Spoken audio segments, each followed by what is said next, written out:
Hello and welcome to Baton Rouge, Louisiana. Tonight on the SEC ESPN Network, it's college baseball. The Ole Miss Rebels take on the LSU Tigers. Here are up-to-the-moment Southeastern Conference standings. Vanderbilt has a 2-game lead over Georgia in the East. Arkansas is atop the West, hotly followed by Mississippi State, Ole Miss, and LSU.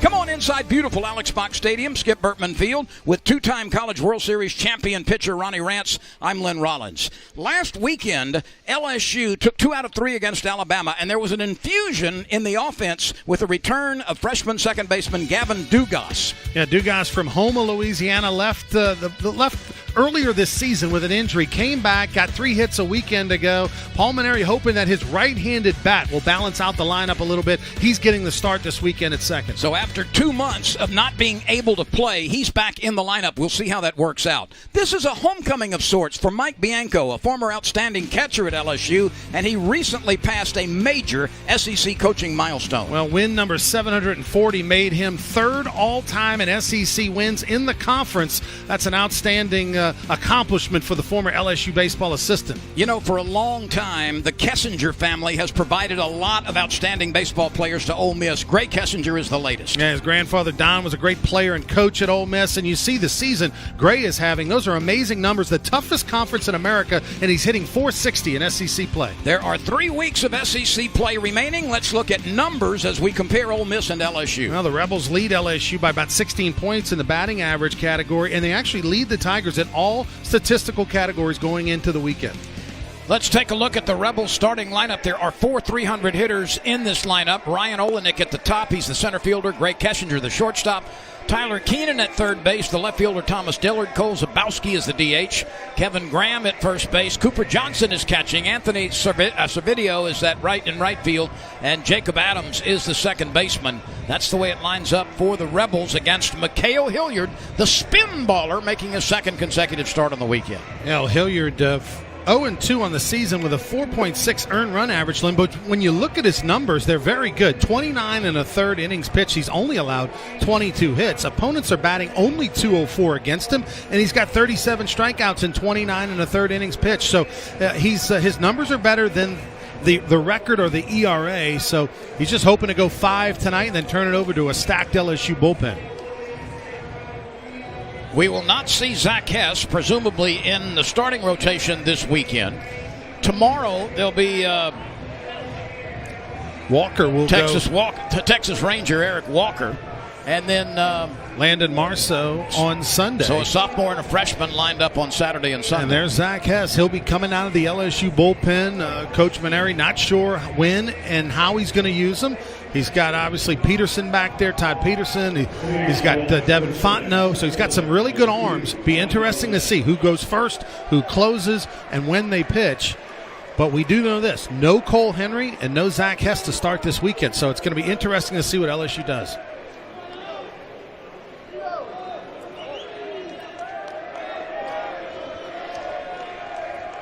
Game 1, pitch 1, coming your way right now on the SEC ESPN Network. We are delighted to have you with us. A very important series for both of these teams. There are 3 weekends remaining in SEC play. And Ronnie, everything is still up for grabs in both divisions, although Vanderbilt has put a little bit of distance between itself and the rest of the lineup in the Eastern Division. An early chance for Duplantis, and Antoine makes the play. Ryan Olenek is retired. LSU defensively, Zach Watson in center field, flanked by Daniel Cabrera and Antoine Duplantis. Chris Reed and Cade Beloso are on the corners. Josh Smith and Gavin Dugas are the middle infielders. Mikhail Hilliard is pitching to Saul Garza.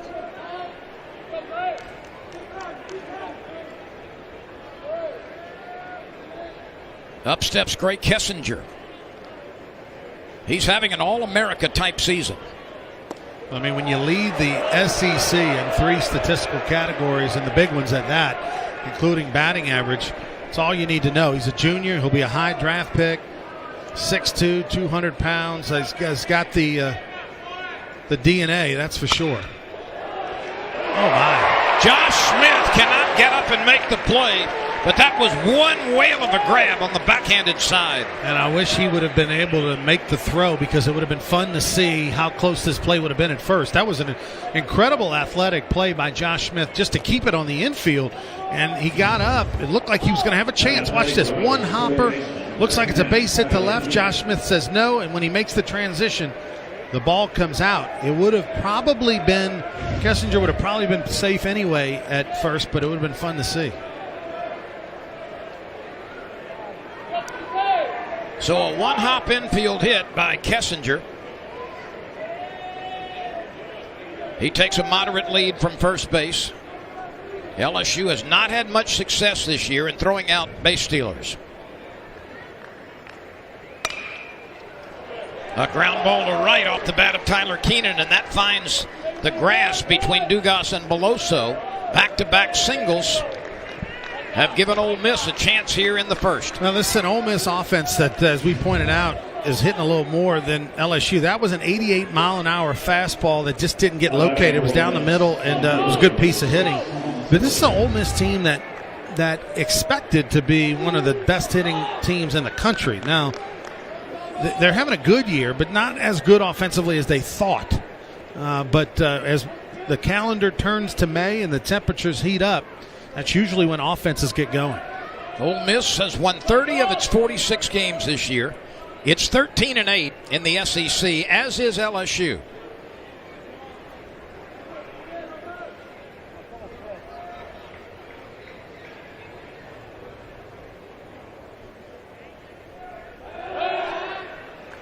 Kessinger, with that base hit, extended his hitting streak to 9 consecutive games. He's at second base now. And Ronnie, he's been on base in 35 straight games this year. Man. And that 460 SEC batting average will go up. And right now, Hilliard finds himself in a pickle in the first. And he's got a tough batter to handle here. Dillard has reached safely in 18 straight games. And he leads the team with a 468 on-base percentage. So a tough man to handle with runners at second and first. You see Hilliard's giving a lot of looks to Kessinger at second base, and why not? Kessinger 14 out of 15 in stolen bases, and the Rebels don't run a bunch, but when they do, they're very successful. They've got 3 guys that have 12 stolen bases or more in their lineup, and each of them have only been thrown out once this year. Reed will make the force at third. So Chris Reed had an option. I think he took the right play. When he saw the base runner stop, he realized he had no chance for a double play here.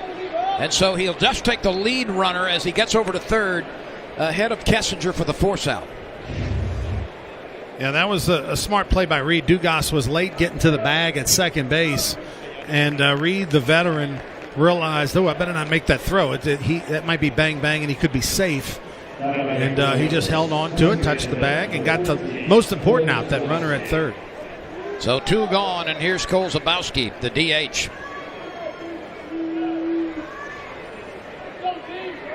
Cole is hitting .316. Olenek, Kessinger, Dillard, and Zabowski each above 300. A breaking pitch for a strike. Watch right here. 79 mile per hour knee buckler. I mean, that's the first breaking ball we've seen. And that's a situation where the hitter's looking for the fastball and got the curveball and just couldn't pull the trigger. Hilliard is trying to cast ice on a rally in the top of the first. Game 1 of this 3-game series between the Rebels and the Tigers. Now that breaking ball is so critical for Mikhail Hilliard. I mean, last year when he had success as a freshman, it was largely with that breaking ball. He doesn't throw he's 85 to 88 miles an hour, so he's not going to blow it by anybody. He needs to be able to throw the breaking ball at any point in time in the count like he did a season ago. That was a big-time bender. Watch this one. I mean, watch where it ends up. Starts off at the ball cap and then ends up around the ankles. You could thread a worm on that hook.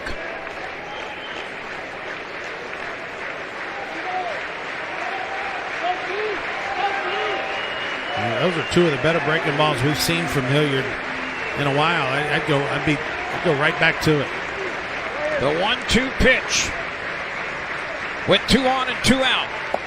He did go back to the breaking ball and miss low and tight.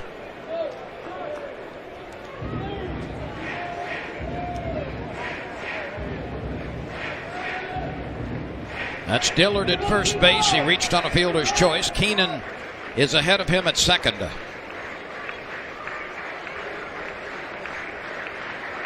Kevin Graham is on deck. The outfield is deep and straight away. There's a lazy wind blowing out toward center field and a little bit toward left center at times. Hilliard to Zabowski. He got a little piece of it.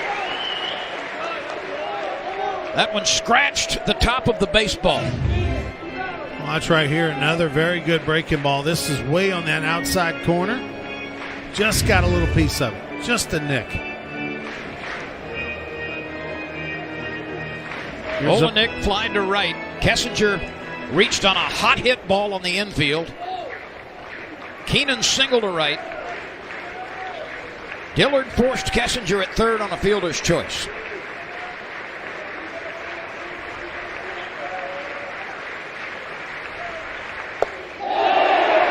A check swing, and he's punched out by the third base umpire. Hilliard threw some high heat. Zabowski could not contain the swing. Well, Zabowski was sitting on the breaking ball in. He got surprised by the fastball up in the zone, and that's why you saw the check swing go around. So a couple of base hits in the inning, but Ole Miss fails to score. The Tigers are coming to the plate in Game 1 of the series. The Rebels collected a couple of hits in the first inning but failed to score. LSU coming to the plate with this lineup. There are, like Ole Miss, 4 300 hitters in the LSU lineup today. Zach Watson in center field, Antoine Duplantis the right fielder, Cade Beloso at first base. Josh Smith is the shortstop, Chris Reed at third base, Gavin Dugas is the second baseman. The bottom third of the order, left fielder Daniel Cabrera, Giovanni DiGiacomo is the DH, and Saul Garza is catching and batting ninth against Will Etheridge. And this young man, a big fellow, 6'5", 240 pounds, with some nice numbers and a very nifty earned run average of 2.67. 5-3. This is his 11th start. 54 innings, 20 walks. That's been a little bit of a problem, but he has struck out nearly a batter per inning. He's averaging 2.5 strikeouts to every 1 walk. A guy who was primarily reliever at the beginning of his career, and here his junior season, all of his appearances this year have been via the start, and he's going to be low 90s, kind of that 3/4 slot, and has had a very good season. Opponents are only hit 224 against Will Etheridge. He has allowed 10 fewer hits than innings pitched. 44 hits allowed in 54 innings. Here's Zach Watson at the top of the order with a 348 batting average. He just flipped a little slider in there, 82 miles an hour. First pitch. And Watson got a little piece of it, but it was caught for a strike. This is the 40th start for Zach Watson. He's been on the shelf for a few games with a hamstring problem. Watson with 5 homers. His average of 348 is a team best among the regulars. Duplantis and Beloso will follow. The outfield is deep and straight away.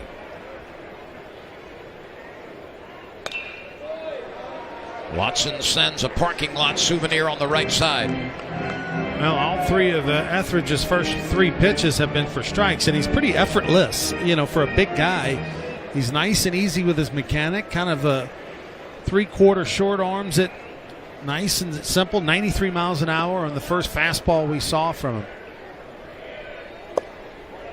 And it all comes out of the same slot. That one was 94. They intentionally tried to miss off the plate. The one thing to watch for with Will Etheridge, Lynn, is he's had a little bit of a blister problem this year. He missed a start, the second start of the year, and against Kentucky in a game where he was outstanding back on April the 12th, went 7 innings. The blister actually broke during the game, and he stayed in there. The right fielder is coming on, but the second baseman backs up and makes the play. Jacob Adams was able to backpedal quickly. And the LSU historians know well about blister issues. Ben McDonald, who often sits in this seat, had his share of those back in 1989, his last year with the Tigers. But this is something they've worked on all year long. Will Etheridge, the trainers will, in between starts, will have to manage that blister problem. Tough skin and pickle juice. That'll take care of it? That's the Cenla way, Central Louisiana way? No, that's the 1960s way. And maybe a dash of tobacco juice. Well, in that April 12th game against Kentucky, when Etheridge went 7 innings and struck out 11 halfway through the game when that blister burst, he wanted to stay in there. They put some glue. They put in there to get through the game. Super glue.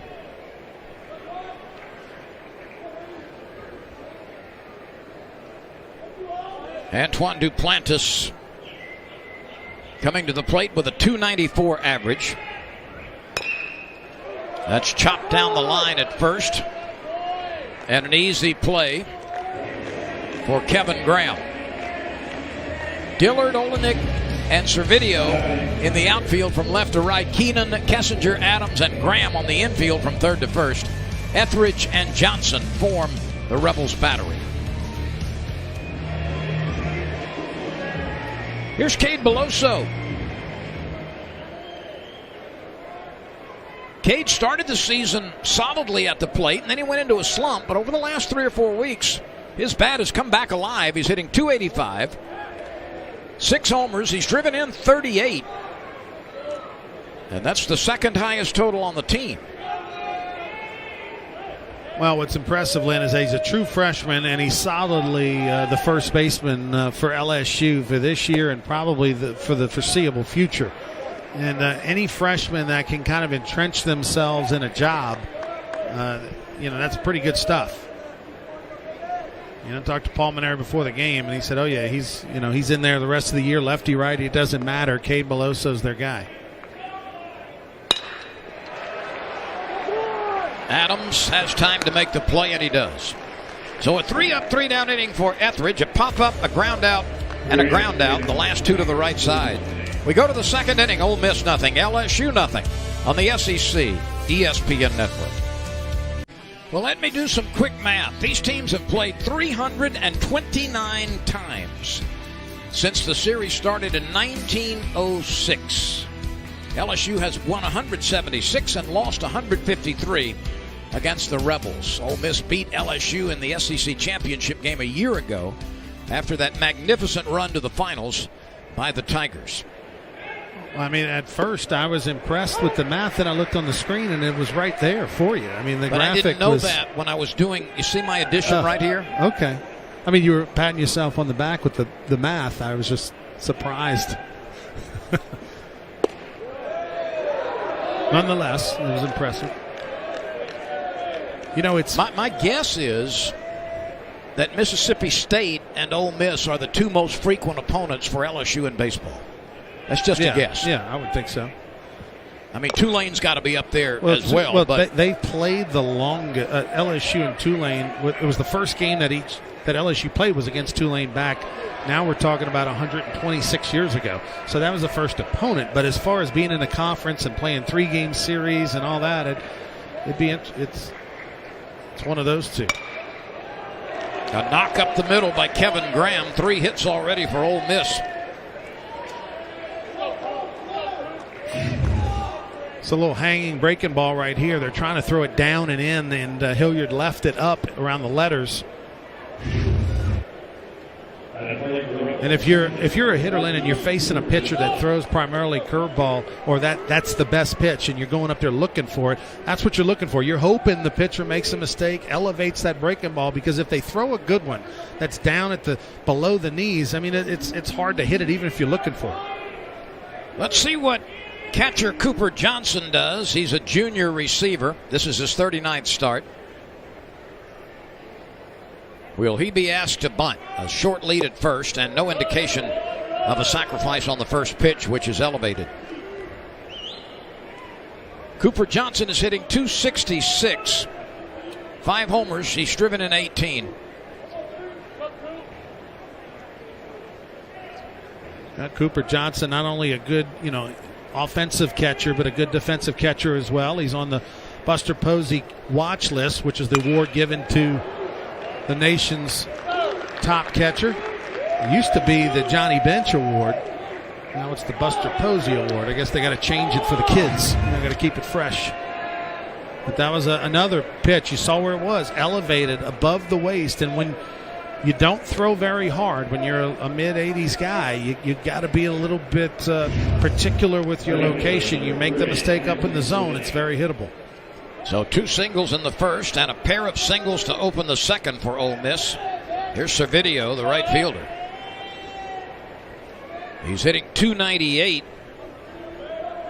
with 20 driven in, only 1 home run. He tries to bunt it and did not square it up very well.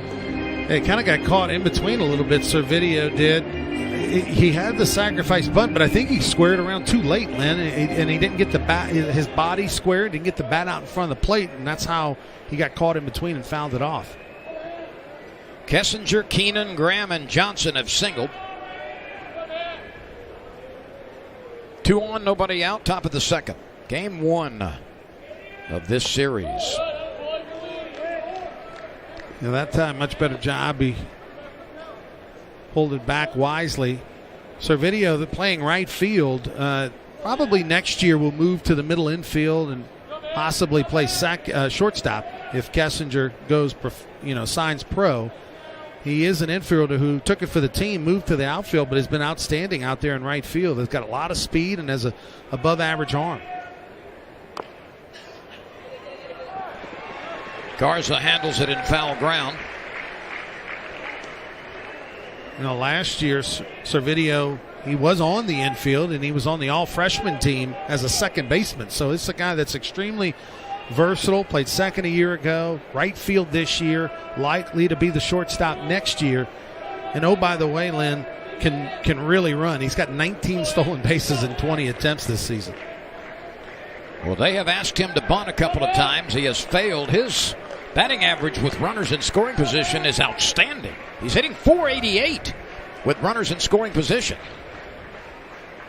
They've asked him to bunt again. Apparently, he lets that one go by. 2 balls, 2 strikes. You don't see that very often. You kind of used to back in the day, but you don't really see two-strike bunt calls very often these days in college baseball. Especially from a guy who's hitting .488 with runners in scoring position.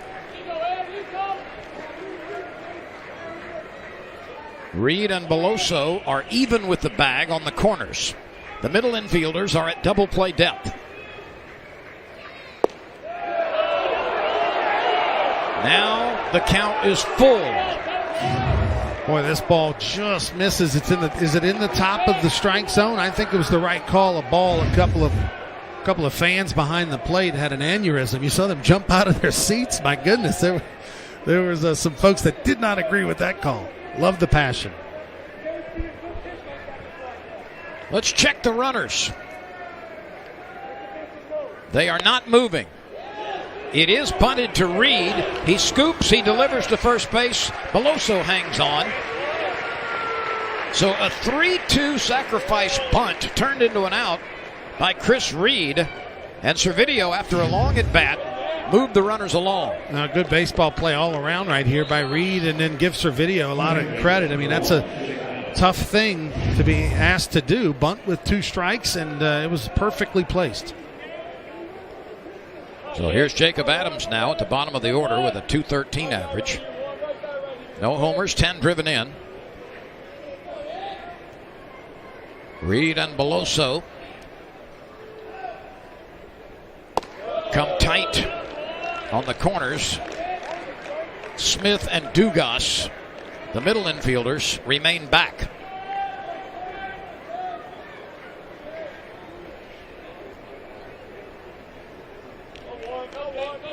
Adams has had some success this year, scoring runners from third base with less than 2 outs. He's done it 6 of 9 times. Beloso's coming to the plate and makes a wide throw. The runner is out at first base, but Beloso's throw to the plate was up the third base line, and Graham scores the first run. Well, that was almost a great play by Beloso. It didn't even have to be kind of extraordinary. Just a decent throw would have gotten him. But I think Beloso felt the pressure, tried to rush it just a hair, and threw it up the line.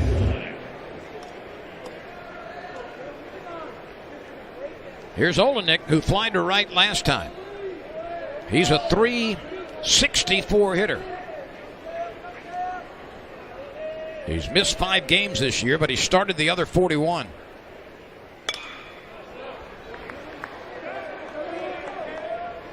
Olenek is mostly a singles hitter. He's had 1 homer, but he's driven in 27. Yeah, Olenek, who's started every single game he's played, but he's missed those 5, and it was with a hip injury. He got hit with a baseball and then slid and made it worse and busted a bursa sac on his hip. Doesn't sound pleasant. And missed 5 games.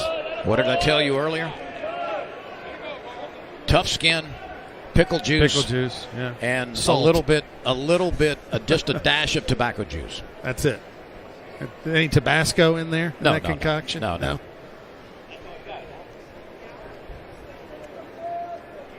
LSU playing from behind, trailing 1-0. A breaking ball divides the plate.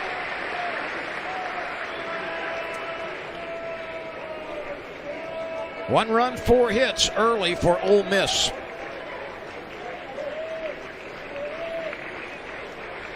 Eric Walker scheduled to start tomorrow for LSU. Josh Smith's going to have to hurry and uncranks a nice throw to first base to retire the side. Olenek grounds out to short, but Graham crosses the plate after singling to open the inning. And we go to the bottom of the second with Ole Miss out in front, 1-0 over LSU. Right now, the wind is blowing out towards center and left center field. You see a little blue right there, but behind the stadium, it's more of an asphalt colored sky. 80 degrees, partly cloudy. Winds out of the south-southeast. But not with great velocity tonight. 1-0 Ole Miss. On back-to-back base hits by Graham and Johnson to open the second inning. A sacrifice bunt and an RBI ground out by Jacob Adams. Josh Smith, Chris Reed, Gavin Dugas. The scheduled hitters for LSU against Will Etheridge. LSU did not get a ball out of the infield in the bottom of the first and went 3 up, 3 down.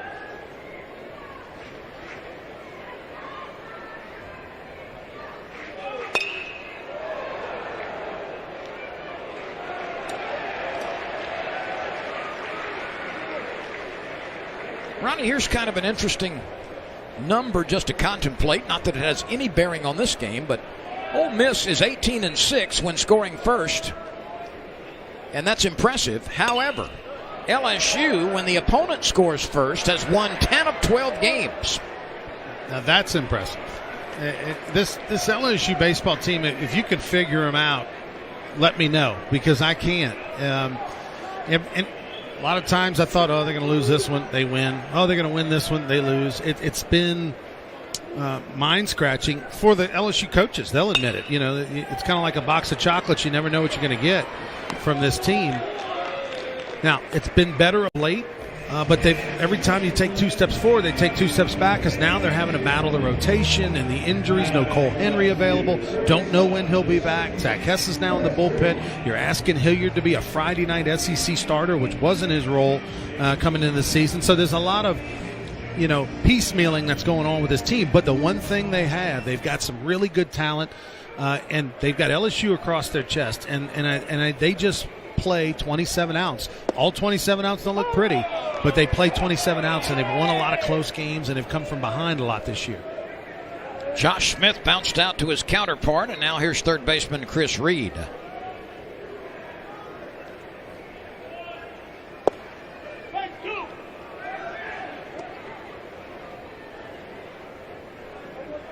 Chris Reed's average at .281. This is his 29th start. He's driven in 25. He comes to the plate with the bases empty.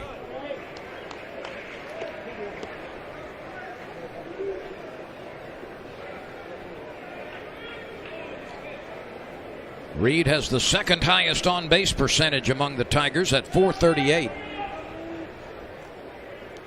He just has a fantastic eye at the plate, and he rarely, leans over. Kind of fought that one off the hands, and it blooped in there. But when you swing at good pitches, you don't have to be perfect, right? He hit that ball in the hands a little bit, didn't really barrel it up, but it was a good pitch.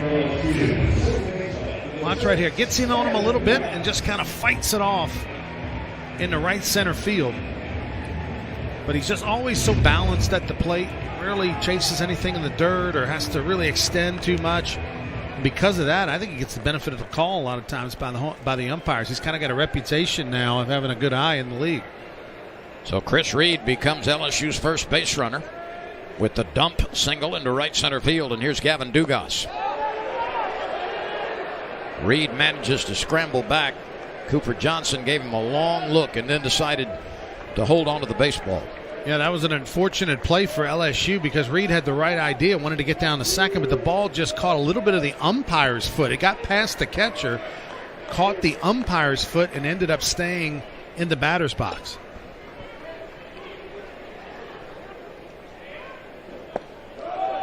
Cooper Johnson has been sensational behind the plate this year in gunning down would-be base runners.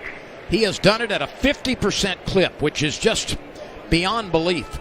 40% is considered very good. 50% is extraordinary. He's 15 for 30 in throwing out base runners. Yeah, kind of compare that to, say, Saul Garza. Now, it's a small sample size, but Garza's thrown out 2 base stealers in 9 attempts this year. So, maybe 25%. Which LSU will take. I mean, that's an improvement from where it was earlier in the year. But and he's played well behind the plate the last couple of weeks. But 50% throwing out base stealers, you know what that'll do? That'll make you not steal, is what that statistic will do. Reed has 1 stolen base this year. Servideo cannot get to it. It bounces off the warning track and then against the wall. Reed stops at second, and the ball is loose momentarily and rolls into foul ground. But the LSU Tigers stop at second and third, and Gavin Dugas, he's been a vitamin shot to this offense. His second double. This young man missed 2 full months. He went out on February 28th. He just came back last weekend. You know who he reminds me of? The way he hits the baseball, because he doesn't... Mason Katz. He's got a lot of Mason Katz in him from the right side. The ball just has a little extra giddy up on the end, just that little extra rise. A lot of doubles come off him. He swings a heavy bat, which Mason did his entire career at LSU. Dugas is now 7 for 16 on the season. That was his second double. Shows the importance out of getting a pitcher into the stretch.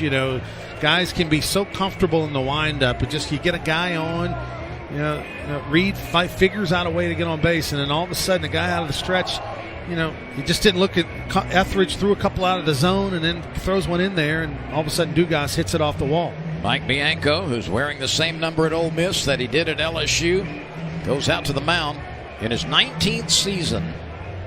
Number 3 all time in Southeastern Conference victories. And it's pretty cool. His son, Drew Bianco, wears the same number at LSU, 5, that his dad wore.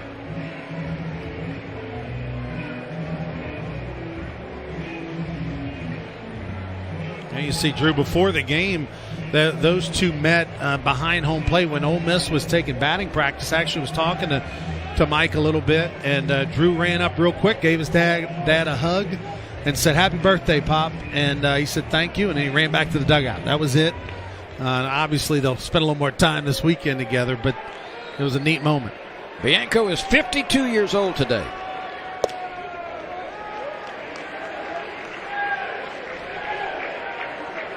Daniel Cabrera has an opportunity to drive in runs. He's a 300 hitter. He's got 36 RBI on 42 hits. And he's late on that swing. The young man at the plate is LSU's home run leader with 8. Now that pitch was off the plate, but you could see what Cabrera was trying to do. He was trying to hook that thing and pull it to the right side to get a ground ball and get that runner in from third. That has been a struggle for Cabrera this year, getting the runner in from third base. Cabrera jumps back, but this pitch leaks back over the inside corner. That had some great movement on that ball by Etheridge, kind of that Greg Maddux style where you got on the side of the baseball with the fingers. It looked like it was going to run in, caught that inside corner black. Cabrera needs to make contact, a ball and 2 strikes. 1 out, runners at second and third. Smith bounced out to the shortstop to open the inning. Chris Reed dumped a single into right center field. Dugas banged a double over the right fielder's head. Cabrera this year with runners at third and less than 2 outs in 17 attempts has gotten the runner in 10 times. That's a 59% average. Let's see what he does here. And 2 balls, 2 strikes. And you wonder, well, how does that compare? Well, you know, Cade Beloso's got a 77% success rate. Drew Bianco's got 60. Brant Broussard has 70. So you see that 59% is a little low.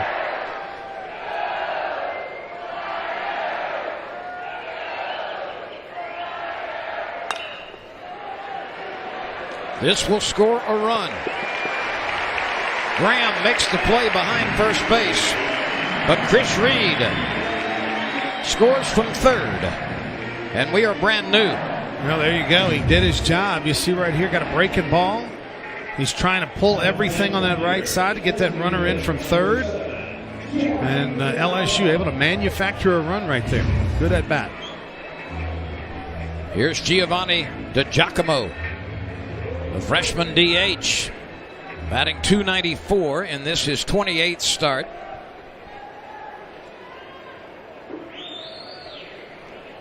Most of his 32 hits have been singles. Only 4 have not. He's driven in a dozen. That was 92 miles an hour on that last fastball by Etheridge that was fouled off into the stands by DiGiacomo. Each team with a run in the second. Johnson set up outside. That's where Etheridge delivered. It was off the plate.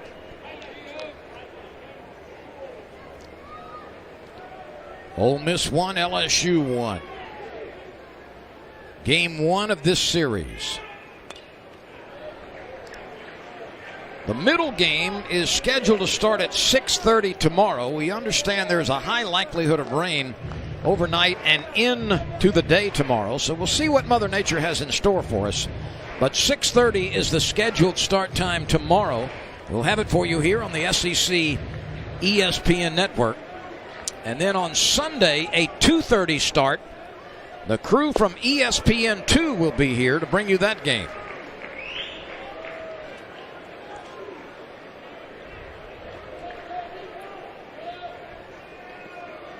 Well, DiGiacomo with 2 strikes, Lynn, trying to do the same thing as Cabrera, get that runner in from third. He struck out 36 times this year in 109 at-bats, so this has been a trouble spot for him, and this is, we'll see how far he's come. That batting average has improved. It's been around 300 the last couple of weeks. He's really had a much better approach at the plate, trying to make contact, and it will be put to the test right here against Etheridge, who averages a strikeout per inning.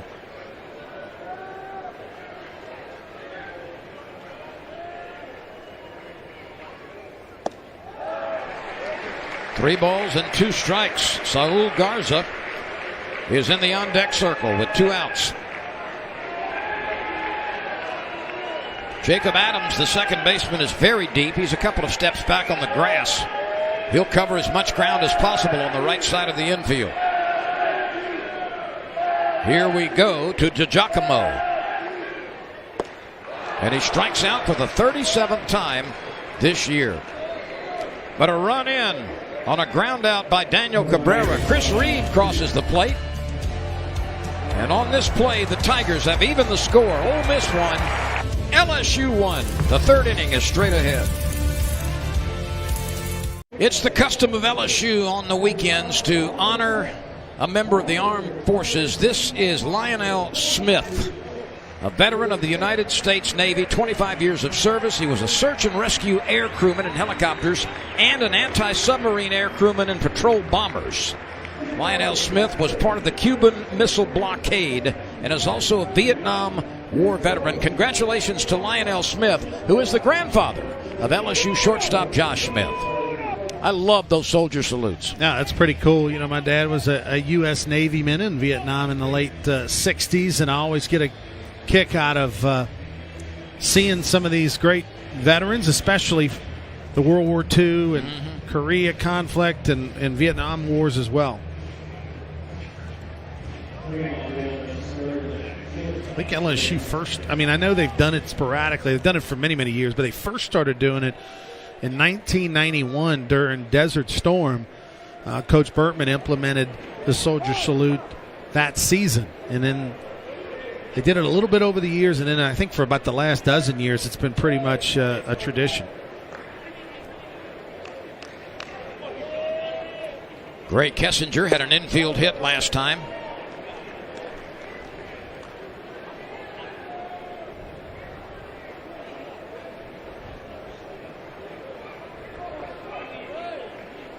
What a lineage the Kessinger family has had at Ole Miss. Don Kessinger, of course, the grandfather of Gray Kessinger, was an extraordinary infielder in the major leagues for many, many years. His father, Kevin Kessinger, played at Ole Miss. Keith Kessinger, an uncle, also played at Ole Miss. Both of them played in the major leagues. And now Gray Kessinger is trying to become the fourth Kessinger to perhaps make it to the major leagues.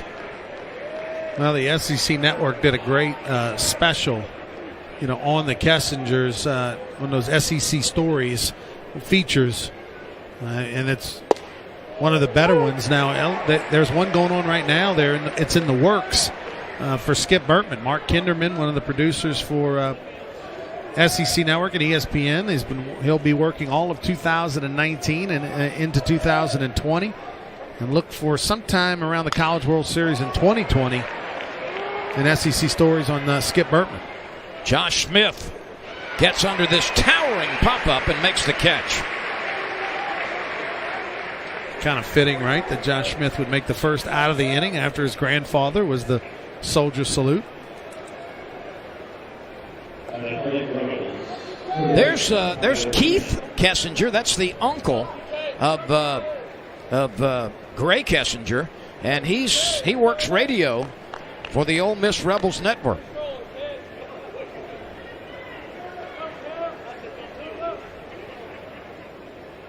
Don Kessinger was one of my all-time favorite players, just the way he approached the game. He was such a clutch player, great defensively, was more than adequate offensively. And a 6-time All-Star. Yeah. That's pretty good.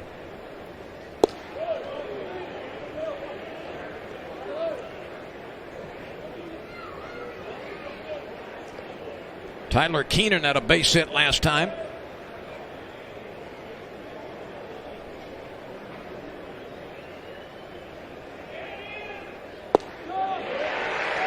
Hilliard worked that one by him. Keenan was a little bit late on the swing.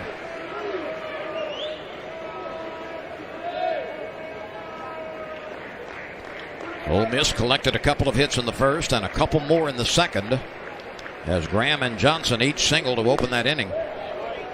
And then a sacrifice bunt later. Jacob Adams drove in the run with an infield out.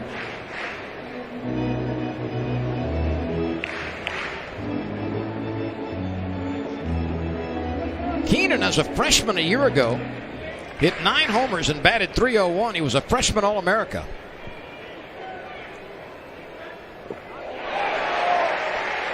Garza runs out to the infield to create an angle to first. Take a look at Hilliard here as he's got the breaking ball working tonight. Starts off with a get it over curve. Throws a little cutter fastball up in the zone and then a good located heater away. And then that's a nice breaking ball. Should have been a finished pitch, but that one was. He threw a good one and then threw a better one to get the strikeout.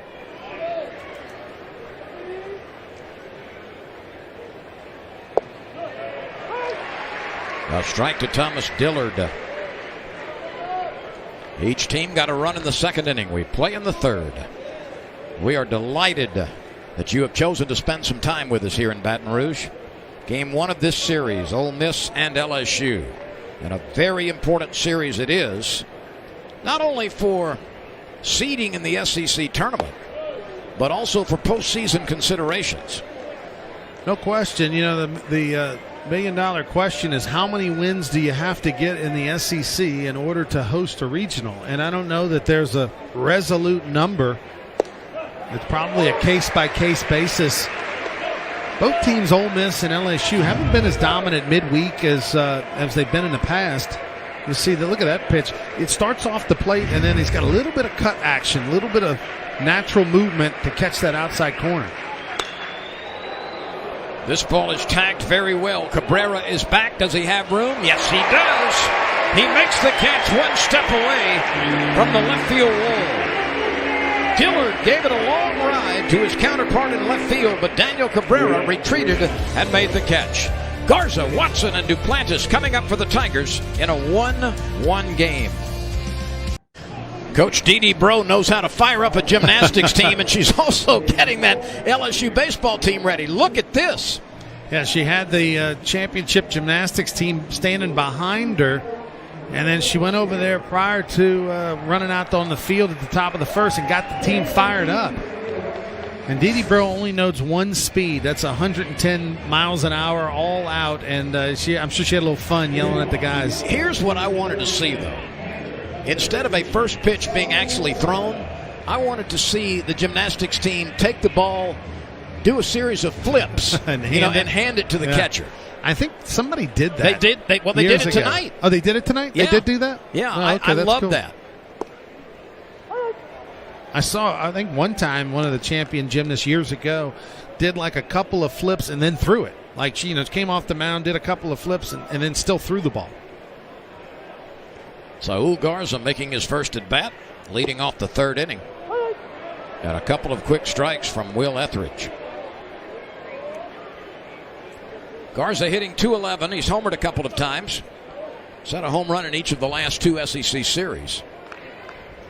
After a long drought in the home run category.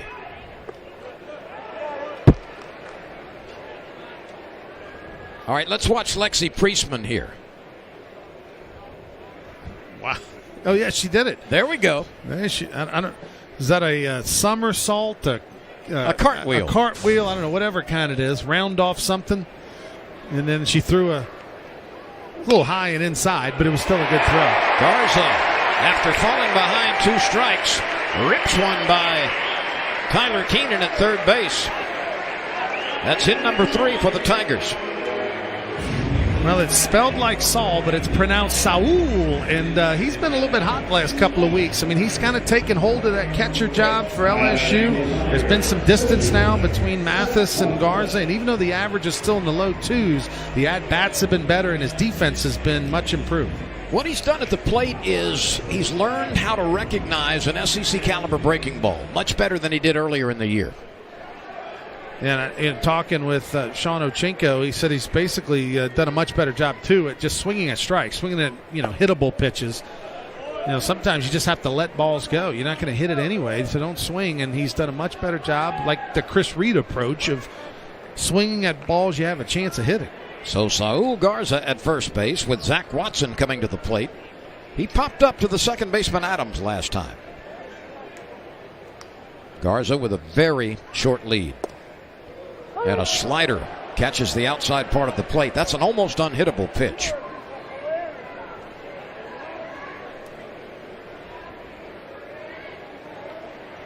Watson has 13 doubles. That leads the team. There's Garza's very cozy lead.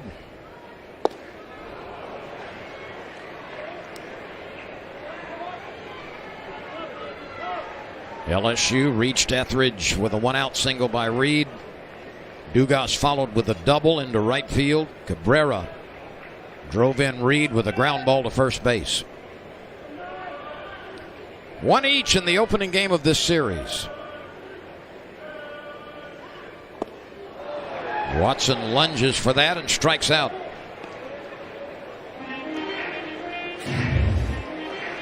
Take a look right here at this nice slider.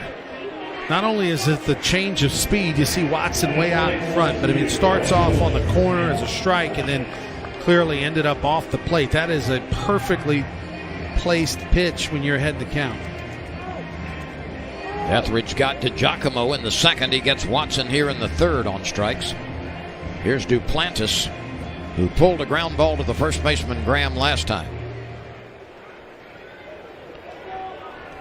Congratulations to Antoine's brother Mondo with the best outdoor collegiate pole vault in the country this year. That is a foul ball just by inches. That had a couple of bases at least written on it, but just to the left of the stripe. Here you see the ball. Is it fair? Is it foul? And yeah, about 6-8 inches left of the foul line.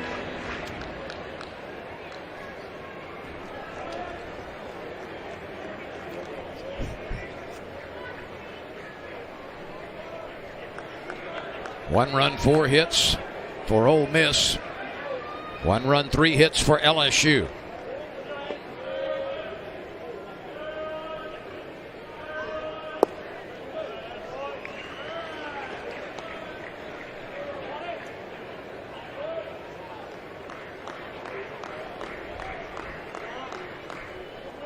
Tomorrow will be a special occasion as the LSU College World Series championship team will celebrate its 10-year anniversary prior to the game. Duplantis with that sweet swing. Drops in a base hit into right. A nice liner in front of Servideo. And Antoine pushes Garza to second base. Look at this great approach right here. Just stays back, recognizes the off-speed early, and just was patient, let the ball break into him, and hit a line drive to right field. Antoine Duplantis, even though the average still isn't where you think it's going to end up. I have a hard time believing he's going to hit sub 300 for the season. That was an excellent approach, and saw Duplantis before the game, made a bunch of kids smile as he was visiting with the Razors 12U team out of Jennings, Louisiana, before the game, signing autographs and taking pictures. And he's just such a well-liked player on this team by the Tiger Nation. He and Josh Smith now lead the team with 56 hits. Here's Cade Beloso. He's hit .395 this year with runners in scoring position. Beloso rolled out to second base in his first at bat. 2-0. Garza at second base, Duplantis at first.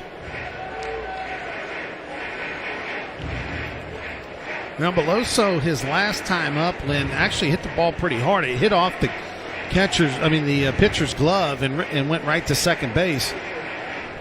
So he had a good look at him the first time, and right here he's clearly going to get a good pitch to hit. And first and second occupied, 2-0, 1 run, 1-1 ball game early on. This should be a fastball.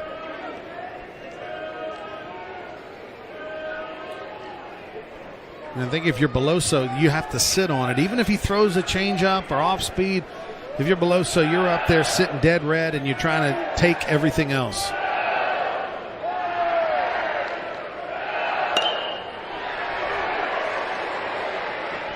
Well done by the first baseman, Kevin Graham. That will go into the scorebook as a routine 3-1 putout, but Kevin Graham made a heck of a play on the backhand side on a very difficult short hop. Yeah, kind of an in-between hop right here. If he gets by him, LSU's going to score a run, but he made a really nice play. And Beloso had a quality at bat, able to advance the runners. Wasn't necessarily just trying to get him over on a 2-0 pitch there, but good baseball play by both teams. 2 outs now for Josh Smith, who rolled out to short last time. Garza at third, Duplantis on second. A liner to center field. Duplantis pinwheeling around third. He'll score easily. And the Tigers take the lead on a Josh Smith laser up the middle on the first pitch he sees. Now Josh Smith aggressive early. It was a mistake by Etheridge. They were trying to throw that ball down and away, and he leaked it back down and in. And Smith, such a good low ball hitter on the inner portion. I mean, that is his red hot zone. And he just drove that ball right back up the middle. No chance to get Duplantis from second with all that speed. So a 2-run single by Smith with 2 outs. And the Tigers have their first lead. And the runner is tagged out at first base. Josh Smith never moved, and Paul Maneri's got to come out and get an explanation. I'm not sure what happened. Josh Smith had taken the lead. I mean, everybody on the LSU team thought it was a balk. Josh Smith didn't even move. The LSU coaches were going upset. And Paul Maneri's saying he clearly moved the front leg before coming to first. Let's take a look. Oh, yeah. Absolutely. That is a balk. Yeah, I mean, you know, as someone at home, watch that front foot. He flinches breaks the first leg. Now, as a pitcher, you should try that all the time. I mean, you know, it's nothing wrong with getting a balk called on you. You get away with it more times than not, and that was a big out for Ole Miss. So a pickoff at first base. The Tigers have a 3-1 lead over Ole Miss on the SEC ESPN network. LSU opens the 4th inning with a lead for the first time after scoring a pair in the 3rd. Cole Zabowski, Kevin Graham, and Cooper Johnson against Mikhail Hilliard. Hilliard spins in a breaking ball. Hilliard has struck out a couple of Rebels, and Zabowski was the first one.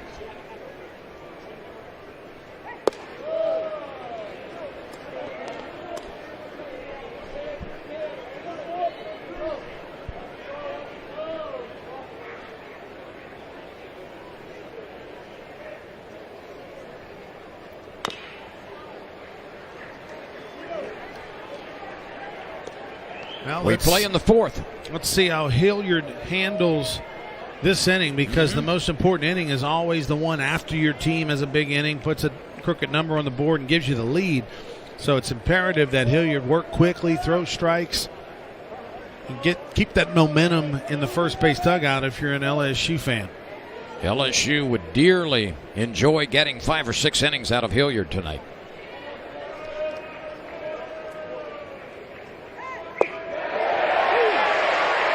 Zabowski cannot take the bat off his shoulder, and Hilliard records his 3rd strikeout. Boy, that breaking ball is he's feeling it a little bit tonight. That's I think that's one of those situations where the hitter gave up on it. It broke. It was up high in the zone, and you think as a hitter, okay, that's not going to come all the way down, and the bottom fell out of it. That's a sinkhole curveball.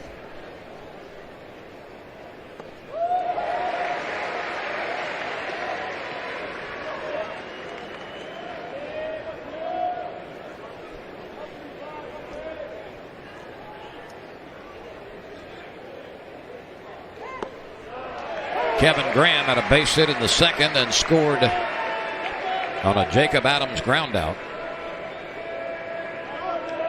Hilliard working ahead, 2 strikes. Now LSU puts the shift on with 2 strikes. 3 infielders on the right side of the diamond. And that came only after there were 2 strikes.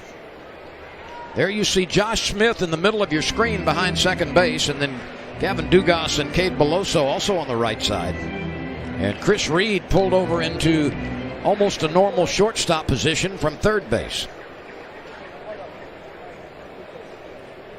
Now they've got the shift on for the freshman Graham, who there's only one freshman in Ole Miss's lineup. They really like this young player. Even though the average is only 235, he's had some good ABs, 5 home runs on the year. Slugging percentage hovering around 500.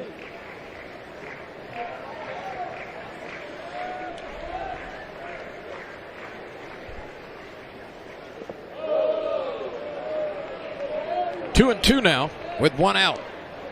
Kevin Graham, 6 foot, 195 pounder, hails from O'Fallon, Missouri. How about the University of Missouri? 3rd place over in the East. I mean, that's a team that getting some very good pitching. Has had some, one has obviously beat LSU 2 out of 3 up there, but they have. Ole Miss coming in as a hot team as well after sweeping Texas A&M last week. Those victories were 5-4 in 11 innings, 13-3, and 3-2. Ole Miss a year ago. Oh, look at that bender. Catches the outside corner, and the young freshman can only look at it. This is one of those tip your hat pitches. They're trying to throw the breaking ball in, and he actually just did catch a little bit of the outside corner. You saw Garza wanted that ball down and in. It leaked away, but he's been around the zone a lot tonight, so you got the benefit of the call by Jeff Wright, the home plate umpire. 4 strikeouts for Hilliard, 2 in this inning. Last year, Ole Miss, Lynn, only lost 1 midweek game during the season, and that was to Mississippi State in the Governor's Cup. They lost to Southern Miss on Wednesday night, and much like LSU, that's been a little bit of a problem during the year. And the reason that is important is because you start trying to split hairs between national seed, non-national seed, host or not host a regional.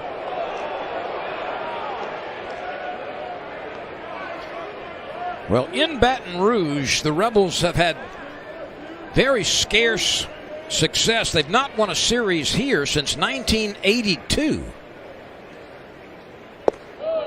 That's prior to Skip Bertman, isn't it? It is. Skip Bertman's first season was the spring of 1984.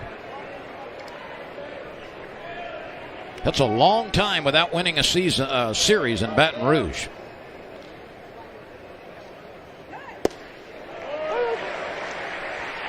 Now, Ole Miss, between that from 82 to about, 2001, Skip Bertman's last year, and of course Mike Bianco's first year, Ole Miss had its struggles. I think they only went to 1 or 2 regionals in about 20 seasons or so. But under Mike Bianco, they've had some very good teams, and so it's surprising that statistic has still held up all these years. Cooper Johnson flies out to Daniel Cabrera in left field. It's a 1-2-3 inning.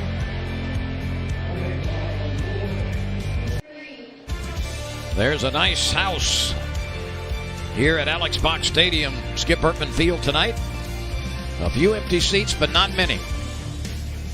LSU gave up a run in the second, tied the game in the bottom of the inning, and scored twice in the third on a 2-run single by Josh Smith. Chris Reed, Gavin Dugas, and Daniel Cabrera will bat for LSU in the 4th against Will Etheridge. He has not walked a batter. He has struck out a pair.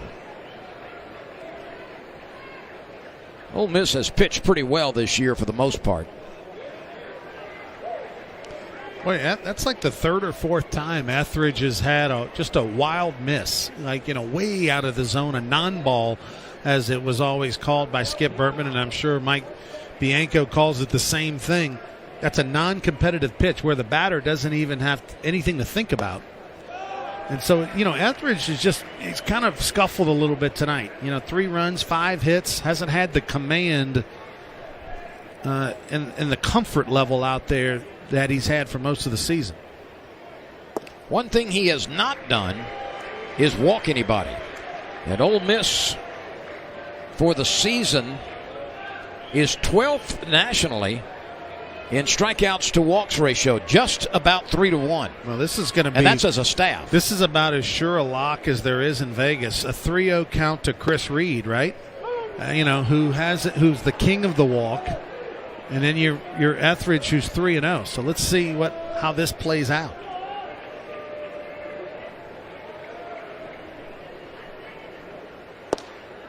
All right, one more. Can he come all the way back? Watch the movement. This is a really nice pitch. Looks like it's up and in, and it winds up leaking back towards the outside corner. Reed has not played in 17 games this year, but he still leads the Tigers in bases on balls. And Etheridge comes all the way back from the 3-0 deficit and gets Reed to ground out to the right side. Yeah, that was a really nice job against a guy who is going to make you throw strikes. Reed thought the 3-1 was a ball. It wasn't, and Etheridge pumped 3 straight strikes in there.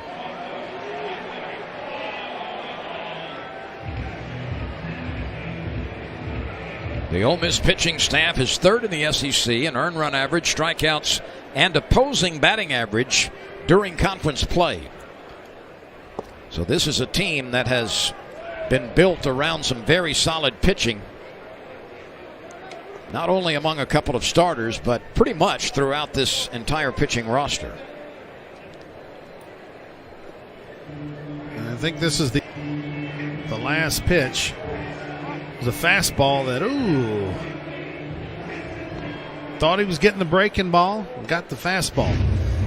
That's why you got to put the nail polish or the paint on the fingers at nighttime so that the pitcher can see the signals a little better.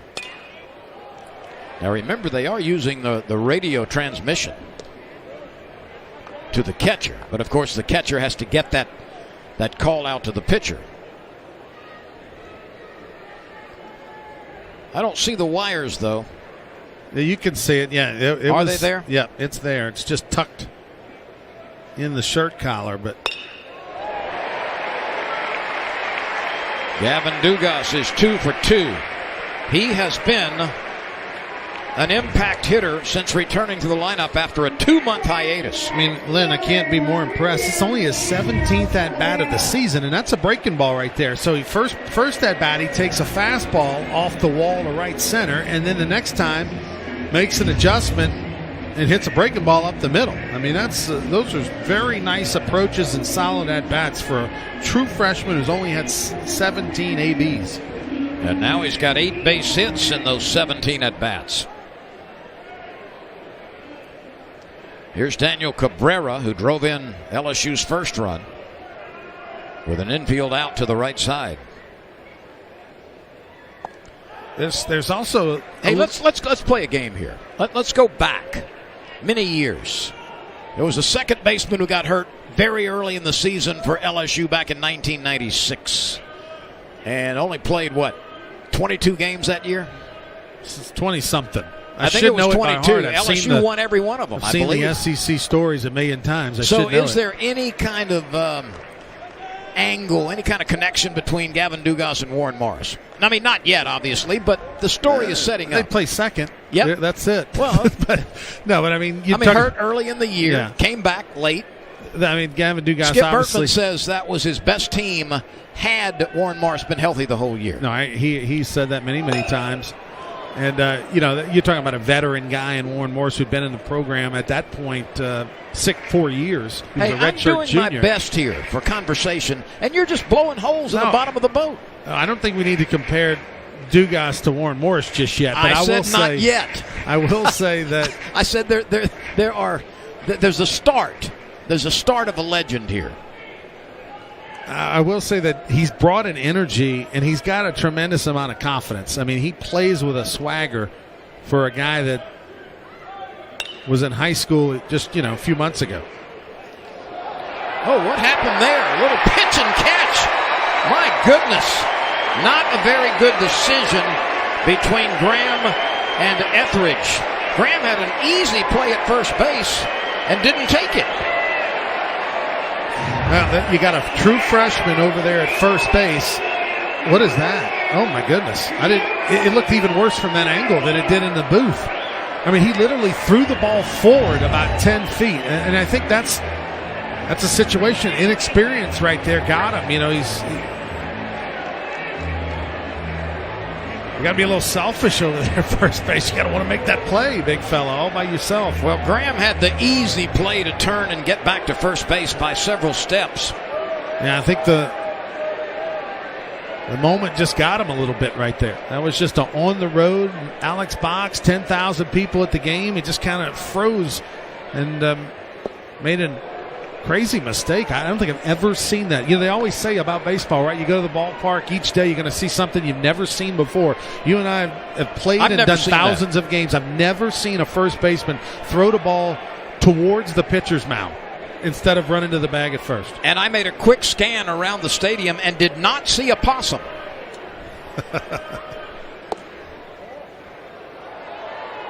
That's a break for Ole Miss because an errant throw actually hit Dugas. That would have been sailing into center field. Let's watch this play again. A routine ground ball to the first baseman. He can make 4 steps to the bag, and it's an easy out. Instead, he throws to the pitcher who says, I don't want it. It was like hot potato. Etheridge, as soon as he got it, was like, what are you doing? Here, take it back. And then when he caught it, he still was a little unsure. That is just it's a learning moment. That's just a play. I'm assuming they have marked an error, obviously. I'm assuming it's an E3. Oh. Got to be E3 twice. When he threw it to the pitcher, and then when he caught it, he didn't touch the bag. Wacky. And no possum in sight. There's a rodent somewhere. I mean, there has to be. It's the only explanation. DiGiacomo with runners at second and first. He struck out in the second.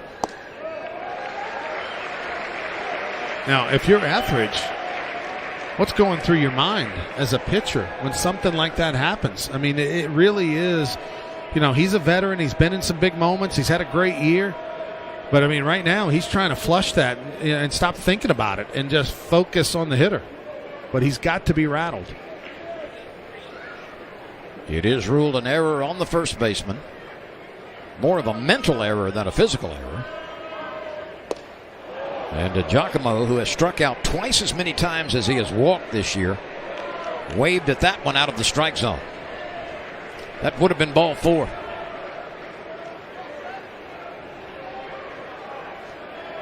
Dugas at second base, Cabrera on first. LSU is trying to extend a 3-1 lead. We play in the 4th, game 1 of the series. DiGiacomo called out on strikes. A nice pitch that got plenty of the inside part of the plate. So Etheridge, a couple of impressive batters. He's 3-0 to read, and then makes a good quality pitch to get the ground ball, and then right there falls behind 3-1 to DiGiacomo, comes all the way back with 2 good pitches. Here's Garza, who blistered a base hit to left field last time. And he scored the second run of the game for the Tigers. That's a pitch earlier this year that Garza might have been tempted to swing at. That one sweeping across the plate, winding up outside, and he laid off of it. Ball 1.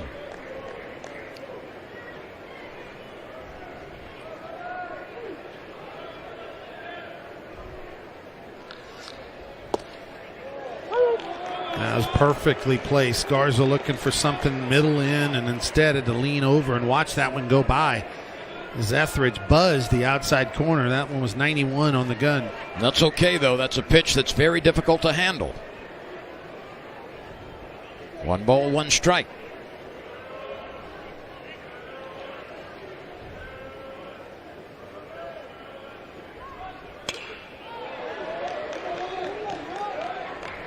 Now Garza has hit safely and now in 3 straight games, and that may not seem like a lot for some players, but it's got to make him feel like a little spry in the step. It's only the second time this year that he's had a 3-game hitting streak.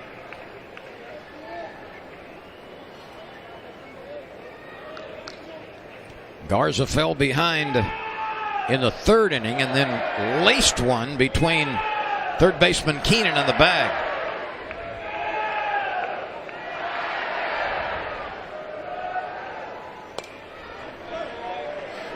And that was a pitch right there that Garza's missed. And he's telling himself that right there, the breaking ball that just kind of leaked back and hung up in the zone. That was a chance to put a charge in it. That was like a piñata. Mm-hmm. But without the blindfold.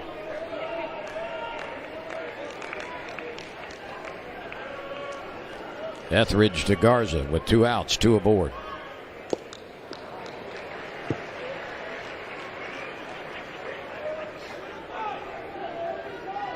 That wind has accelerated a bit, blowing out toward left center field. Probably 8 to 10, maybe 12 miles an hour at times. Well, it's that time of the year. As it starts to warm up, the wind's going to blow that way towards left. Those right-handed hitters, Dugas and Garza, will have some chances. Watson.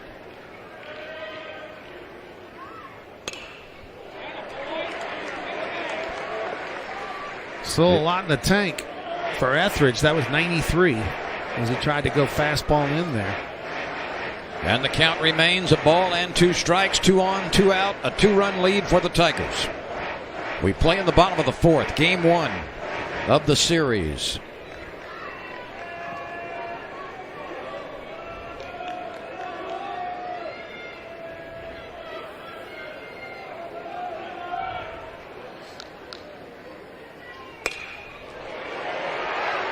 Kessinger makes a fine play and gets the out at second base. Cabrera forced at second on the fielder's choice.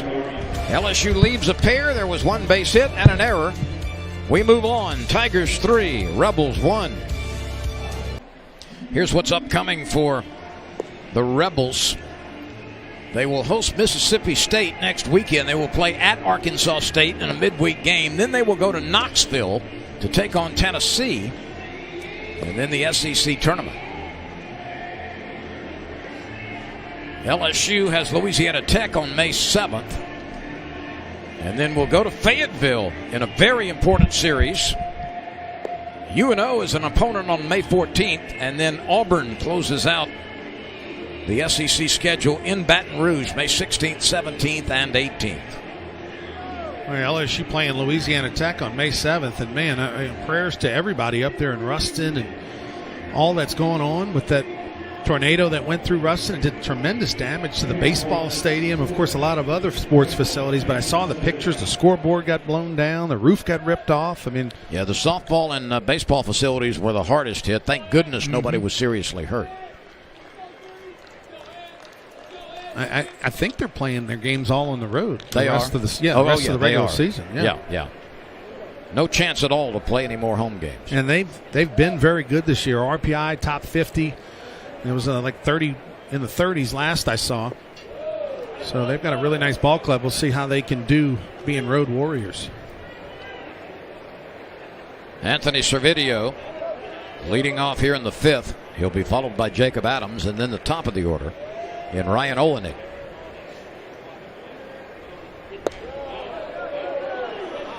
Hilliard's longest performance of the season was 4 1/3 innings, and he threw 93 pitches.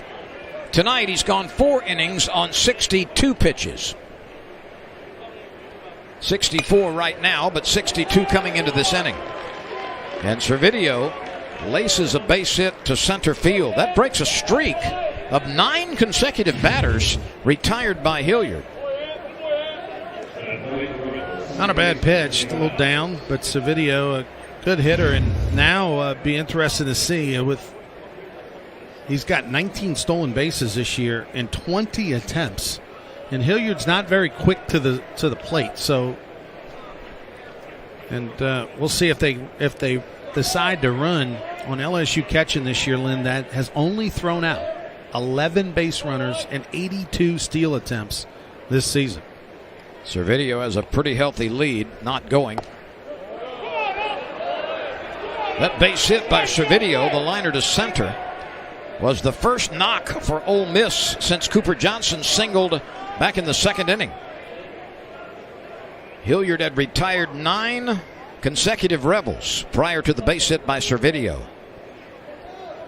Adams drove in a run back in the second with an infield out. He pulled the ball down to Beloso. Runner is moving. The liner wrong foots Josh Smith, and Servideo easily makes third. A perfectly accomplished hit and run off the bat of Jacob Adams. Josh Smith was covering and tried to lean back and get the liner, but it was out of his reach. And now we've got bullpen activity for LSU. Perfect job. Exactly what you want to do. Keep your hands inside the baseball, and if you can, hit it the other way. And that's Adams hit a bullet. That would have been a base hit, probably hit and run or not. But Josh Smith was covering the base and kind of saw it a little late, tried to reach back and make it a miraculous catch and couldn't get there. And great production from the number 8 and number 9 hitters in Ole Miss's lineup. So now here is leadoff batter Ryan Olenek, who has flied to right and grounded out to Josh Smith. The corner infielders are even with the bag, and the middle infielders are deep. And Paul Maneri may go to his bullpen here, although there has not been much of a warm-up. But Maneri is going to make the call here. So Mikhail Hilliard is lifted in the 5th after giving up singles to Servideo and Adams. Zach Hess will make his way to the mound. We will be back in a moment. LSU 3, Ole Miss 1. Zach Hess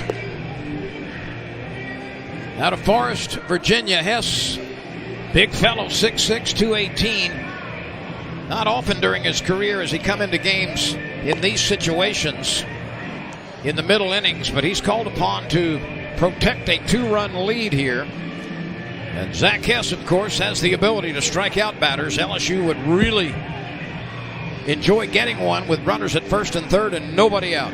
Well, this is only the second time this year that Hess has come worked out of the bullpen. The first time was when he was kind of just rehabbing from the strained groin situation he had at Missouri.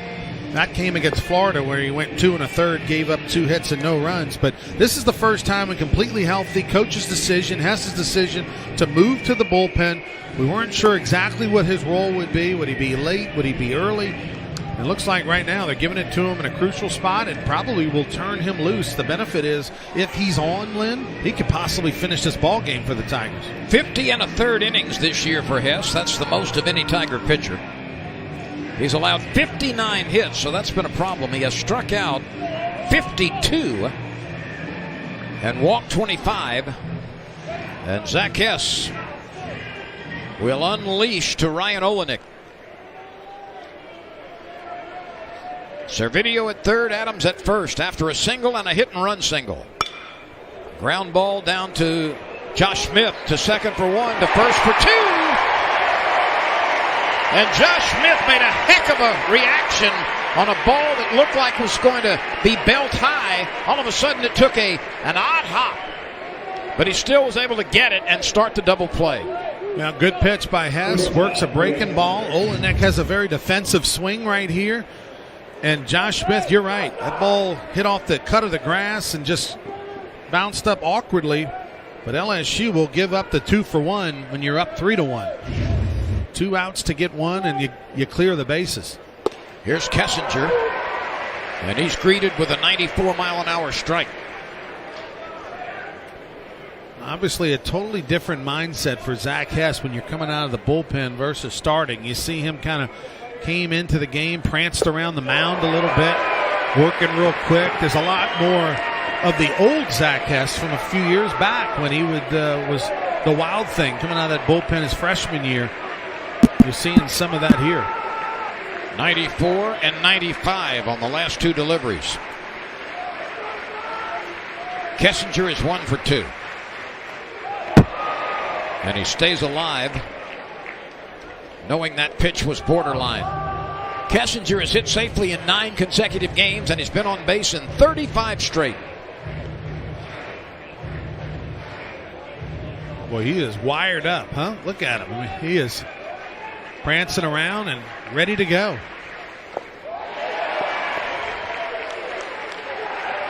And he strikes out Kessinger. So Hess comes out of the bullpen, induces a double play, and then gets a strikeout. Ole Miss picks up a run in the top of the 5th, but LSU still leads 3-2 as we go to the bottom half of the 5th inning in Baton Rouge. It's SEC baseball. The first game of a 3-game series. Ole Miss got on the board first. LSU tied it in the 2nd. The Tigers added 2 more in the 3rd. Ole Miss has just grabbed 1 in the 5th. It's as you would expect. The excitement, the drama of SEC baseball on a Friday night in Baton Rouge. Will Etheridge goes back to work here in the 5th for the Rebels. He's allowed 6 hits and 3 runs. He has not walked a batter. He has struck out 3. Tigers have base hits by Duplantis, by Reed, 2 by Dugas, one of those a double, and 1 by Garza. Well, it's a credit to Etheridge, Lynn, that it's 3-2 because he hasn't looked himself, hasn't looked comfortable, and surprised that he hasn't walked anybody. He's had a number of 3-ball counts. He's gotten to 3 balls numerous times on hitters, but he's been able to come all the way back and keep his team in it. And it's a credit to that young man's experience and competitiveness.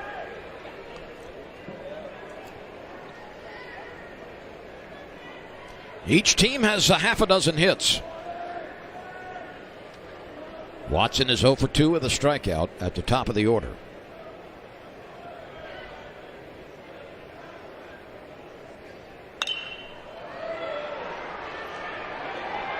First baseman Graham gives way to second baseman Adams, and he grabs it in foul ground.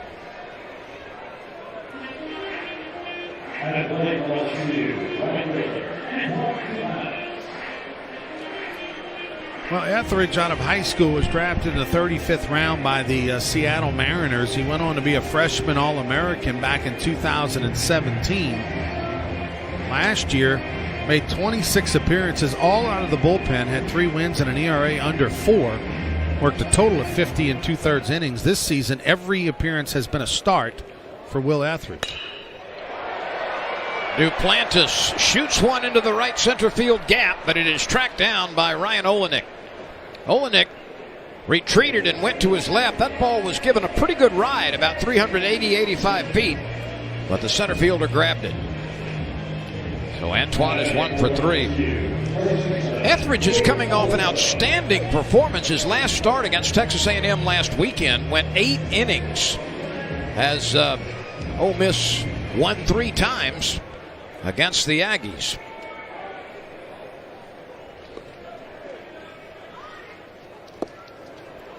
Outstanding first pitch changeup, pulled the string, 83 miles an hour, and Beloso almost swung twice. He was so far out in front of this one. Watch that. That's an excellent pitch. Etheridge only gave up 6 hits in those 8 innings against Texas A&M. He struck out 7. He walked only 1. That was a very quality start.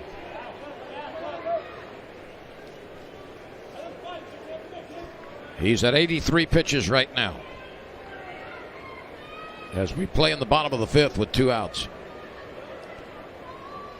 Etheridge retired the side in order in the 1st and looking to do it for the first time since then.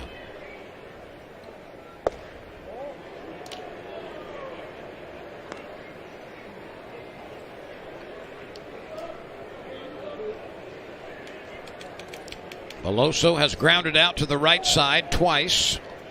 Once to the second baseman, once to the first baseman.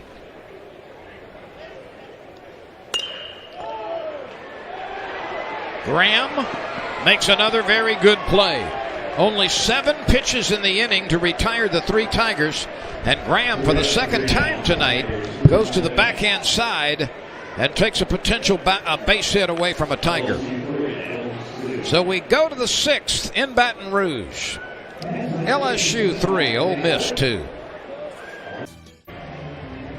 Mike Bianco is 52 years of age today. 19 seasons in Oxford.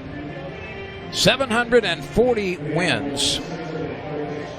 And of course, he was a head coach in the late 1990s at McNeese. I saw before the game visiting with Mike Bianco during batting practice. Tyler Keenan likes that offering and rips it into right. There was a few LSU/McNeese supporters here at the ballpark. Chad Cooley's dad, Richard Cooley, and some others were visiting with Coach Bianco, who, of course, Mike coached Chad at LSU, but then when he was in Lake Charles, the head coach of McNeese, a lot of Tiger supporters kind of helped out the Cowboy program over there when he was leading the way. Zach Hess came on in the 5th after Servideo and Adams had singled. He replaced Hilliard. He got Olenek to bounce into a double play. And then he struck out Kessinger, which is no easy feat. But Keenan has opened the 6th inning with a base hit. He's the tying run at first.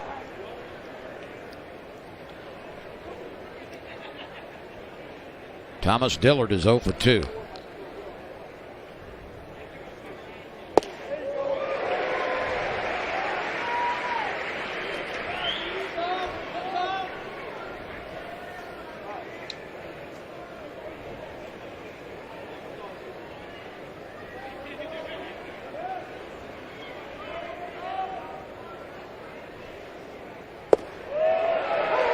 Yes, works in the breaking pitch.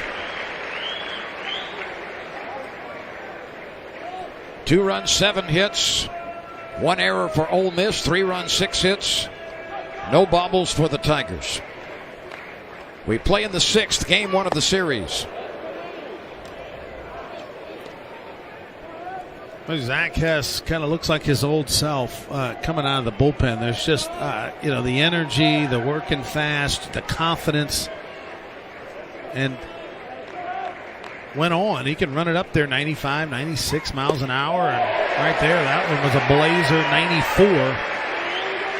And he has been outstanding since coming in the ball game last inning. Here you see just a little heater that just misses off the plate, comes right back in the zone. Little backdoor slider in there to get ahead. Kind of overthrew that one, but then regrouped and had really good command away from the lefty hitter. That good arm side action by Zach Hess. He has struck out 2 of the 4 batters he's faced, and here's Cole Zabowski. He fanned a couple of times against Hilliard. McHale went 4 innings. He gave up back-to-back hits in the 5th before Hess came on. Hilliard allowed 2 runs. He didn't walk anybody, and he struck out 4. Ole Miss collected 6 base hits off Hilliard in 4 innings. Hess with that little twister. Yeah, a really nice slider right there. The key is, can you throw the breaking ball in the zone when the hitter's looking for a fastball? It doesn't have to be the biggest, yacker that you throw, but can you throw it commanded in the zone just enough when the hitter's looking for something else? Back-to-back strikeouts. Zabowski has fanned 3 times. I mean, this Zach Hess has retired, 5 in a row? And that time improved. 5 of the last 6. Yeah, I forgot the leadoff single there. But, he has been working quick in the zone. He's dancing and prancing and stomping. This is the role that most people expected out of him. In professional baseball, no question, this is going to be his role. He's going to be a guy that's dominant out of the bullpen. And he wanted to be a starter. LSU needed him to be a starter. And I think right now they're going back to the pen, and he looks super comfortable. And, oh, by the way, that looked like an off-speed pitch. It was. He pulled the string. This is probably the best his off speed has looked all season. 2 quick strikes on Graham, who's 1 for 2 with a run scored. Hess comes back and gets the man on an off-speed little twister. 3 consecutive strikeouts after the leadoff walk to Keenan, and this place is juiced now as Hess fires up his teammates. 3-2, LSU by 1. Paul Maneri in his 13th season at LSU. 37 seasons as a collegiate coach and well over 1,400 career victories. His teams at LSU have had the propensity for playing much better the last month of the season and on into the SEC tournament than just about any other SEC team over the same period of time. It's been amazing how good LSU has been in the SEC tournament in particular. Josh Smith with his grandfather looking on. Singles for the second time. And he's jumped on pitches early in the count. I mean, first pitch swinging. Look for a certain pitch. And when you get it, don't miss it. Right there, he's sitting all over, fastball away, and that's exactly what he got. But he didn't try to pull it. Able to hit it back up the middle. He stayed on that pitch a long time because it had a little fade to it. Yep, had some run. But that's because he was looking for it. He knew, hey, look, they're going to go fastball away, and he kept that front side in. Here's Chris Reed, who's 1 for 2. The base hit came in the second, and he scored LSU's first run. This young man behind the plate, Cooper Johnson, has thrown out more would-be base stealers in the SEC than anybody. 30 times teams have attempted to steal against Cooper Johnson. 15 times he has erased them on the base path. What if there's any chance the catcher, the communication could get a little interference, right? Like, could you get the wrong signal? What if, like, LSU's walkie-talkie went into the Ole Miss catcher's walkie-talkie, vice versa? There's all kind of crazy things can happen when you start having wireless communication. Runner is on the move.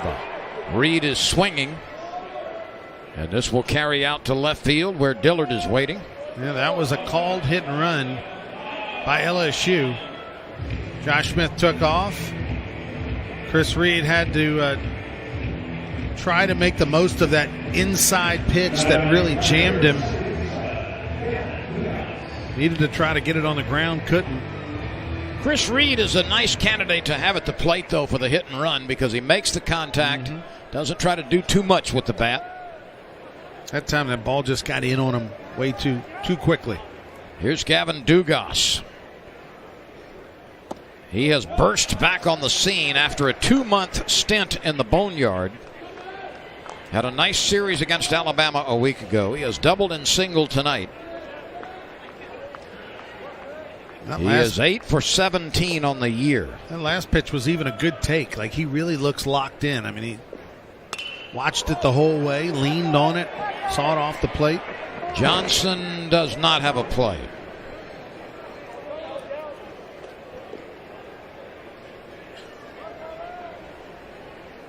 Hasn't looked fooled in his at-bats.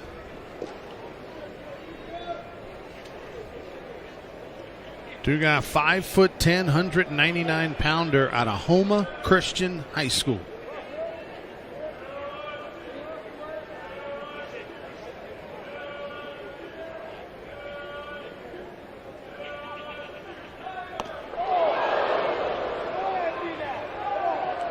Well, he tried to call time, didn't get it. Next thing you know, that ball ran up and in on him. Watch right here. He reaches for time, doesn't get the call. It's supposed to be a fastball away. And Etheridge, it just kind of gets away from him. And that came real close to Dugas's head.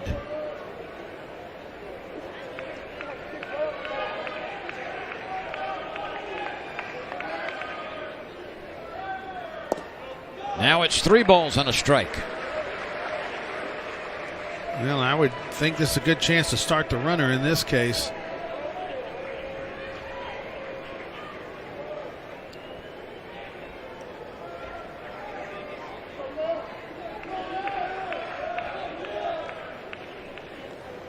Josh Smith leads LSU in stolen bases.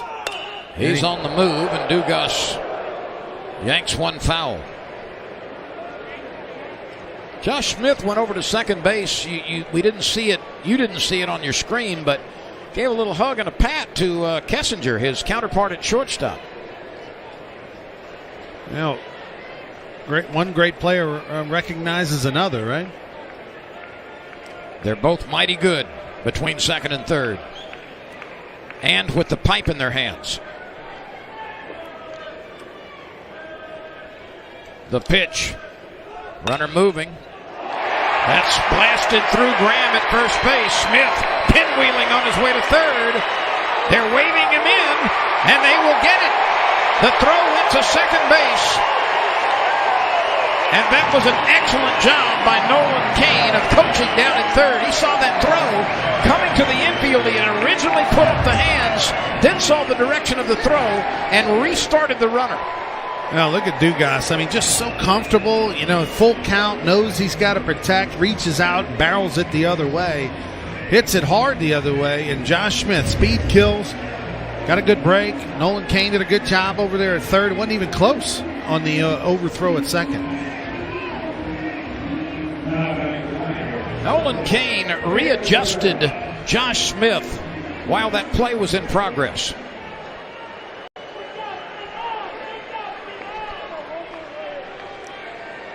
So the Tigers regain a 2-run lead.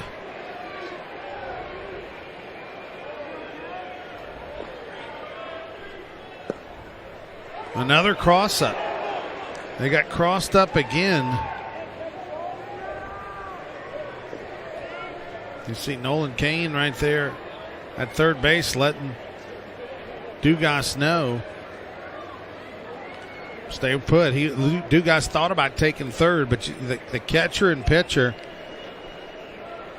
Etheridge and Johnson, that's at least the second time tonight we've seen them not be on the same page with pitch calls. Looks like Johnson's expecting off speed, instead gets the fastball. And for the Rebels, they're very fortunate that that didn't lead to a free base. Mike Bianco went out to talk with the home plate umpire, but he did not make a mound visit.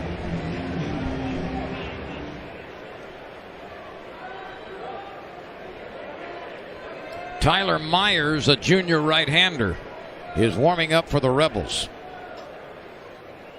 Cabrera hits this a long way, but it is curling foul. That's going to shake him up down in the yard, selling adult beverages under the tent.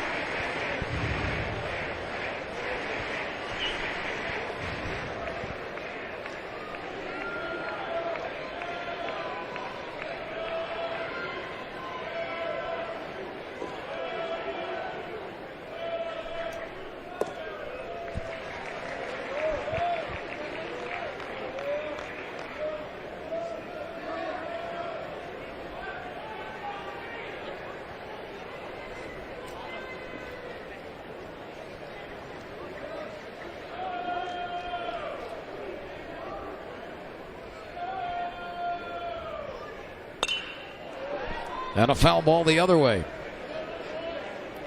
Now Daniel Cabrera coming into this ball game hitting right at 300. He does have 8 home runs on the season. That's tops on the LSU ball club. And he's third on the team in doubles with 8. A lot of folks talking the last week about Daniel Cabrera hitting in the 7 hole and not hitting in the 4 or 5 spot. And Paul Maneri kind of publicly saying, that he wants to kind of break up the lineup a little bit.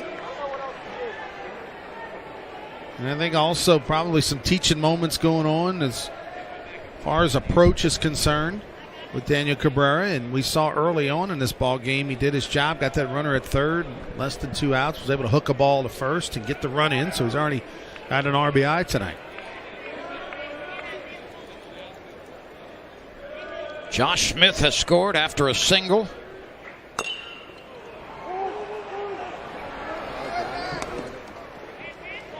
LSU with some nice base running there as well. Dugas was able to get over to third. Looked like they had a chance to get Dugas hung up in that pickle play. Yeah, it wound up being good base running, but it could have been bad. A comebacker to the mound. Etheridge had a chance, but it's always best if you're a pitcher on a ball hit right back to you. If you hesitate at all or you're not sure, just take the sure out at first. Especially if that sure out is out number 2. Mm-hmm. Here's to Giacomo. He has fanned twice.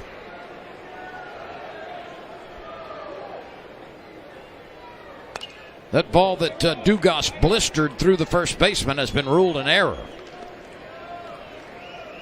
That's a tough error. Yes, it is.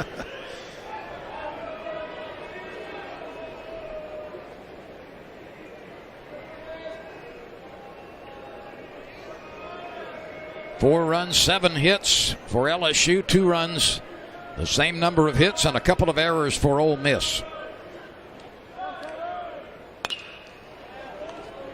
Well, the Giacomo getting a few good pitches to hit. He's fouling them off. But all you got to do, just got to keep swinging. The young freshman out of Naples, Florida. 2 straight fastballs down in the zone, and he was just a little tardy on them. This is most likely the final inning for Etheridge.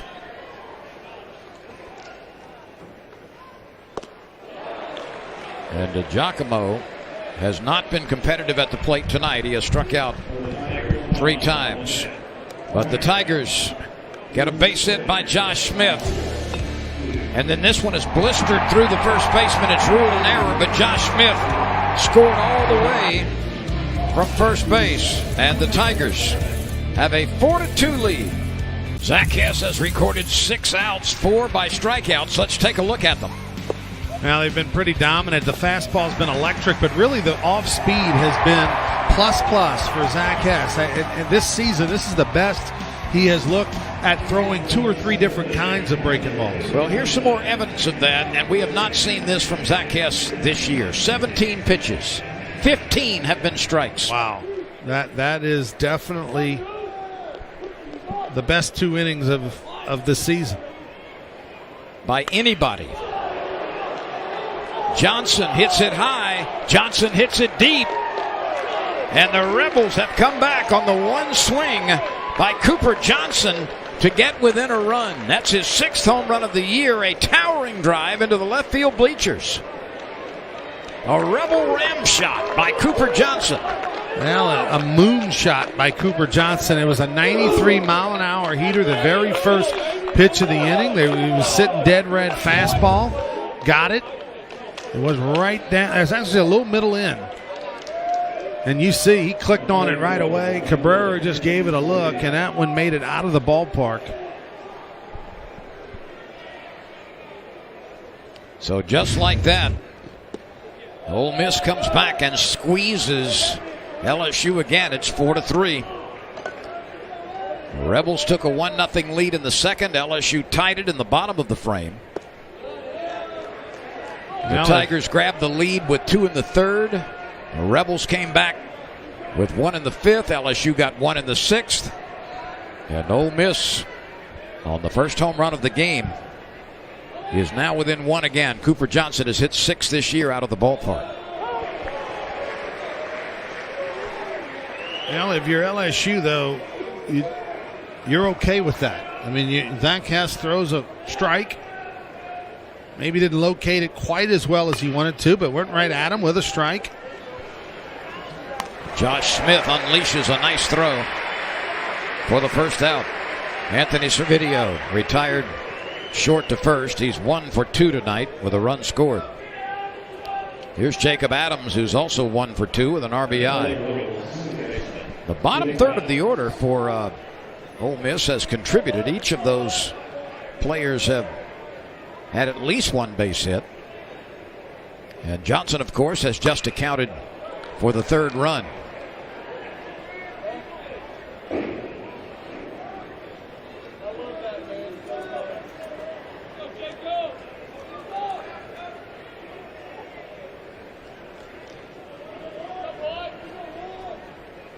Coming up in the 7th for the Tigers, it'll be Garza, Watson, and Duplantis.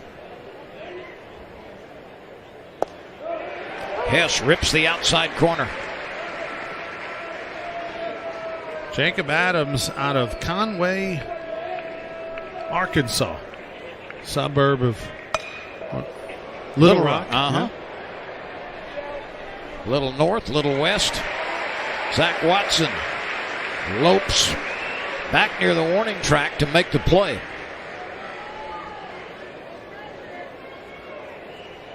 You hit a ball in the air against this LSU defense, it's probably going to be caught. One of the speedier and more sure-handed outfields the Tigers have ever had.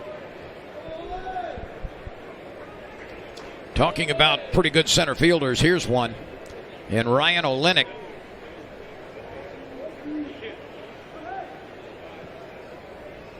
He came in with a 5-game hitting streak. He's 0 for 3 tonight. But Olenek has been very good at the top of the order for the Rebels over the course of the year. Yeah, came in as the leading hitter on the entire season with a .364 average, so 4 points ahead of Gray Kessinger.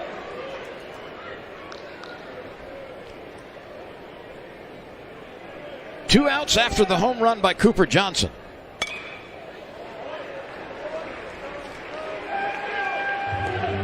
That was 94 miles an hour on that fastball.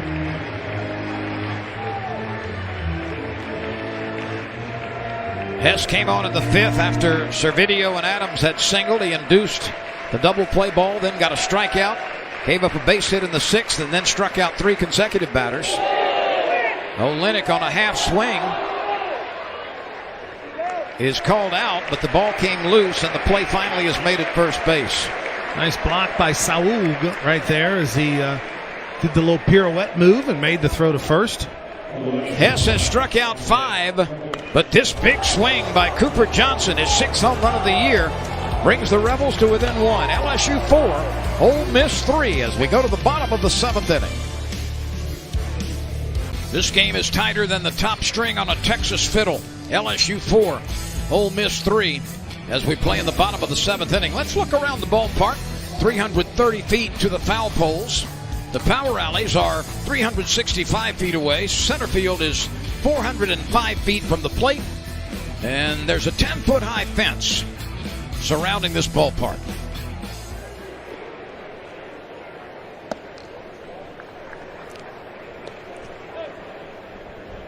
The Rebels have the game's only home run. On the flip side of that, Ole Miss pitching has given up a lot of home runs this year. I think we were both a little surprised to see Etheridge still in the ball game. Starting the 7th, he's gone 6 innings so far, giving up 4 runs on 7 hits. But he's still in there. Pitch count is up to 106 now. Kessinger, oh yes, that is a fine play.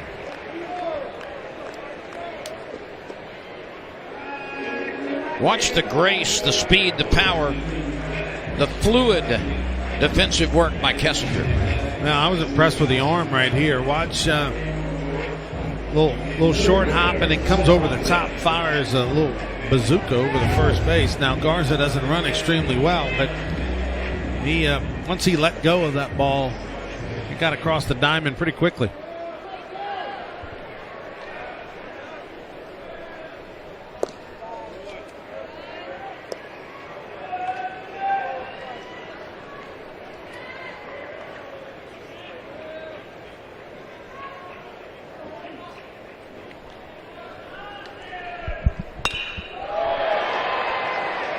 This carries out in a hurry to left fielder Thomas Dillard. Well struck by Zach Watson. He's 0 for 4 now at the top of the order, but that one was very well hit.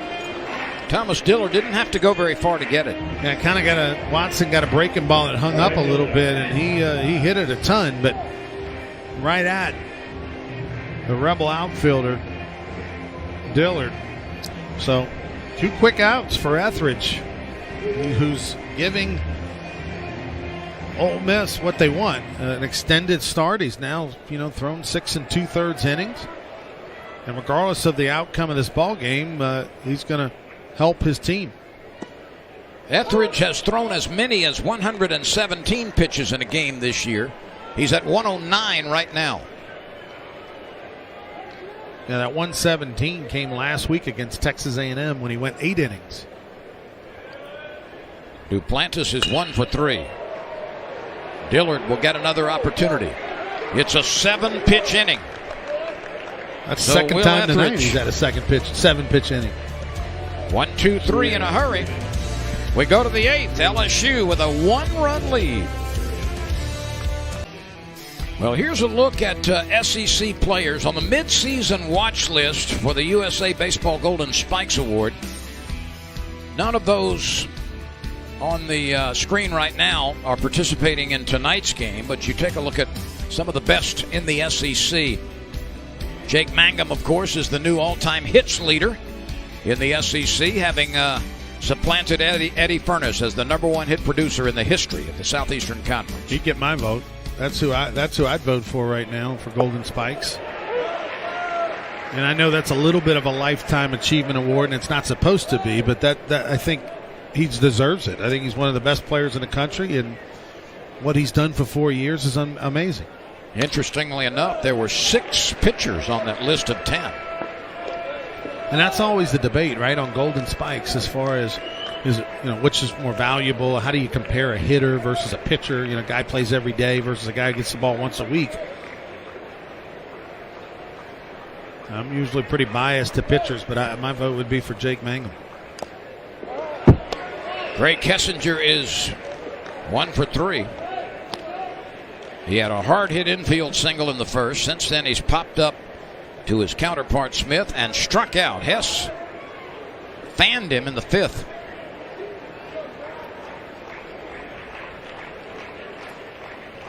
Hess is in his 4th inning of relief.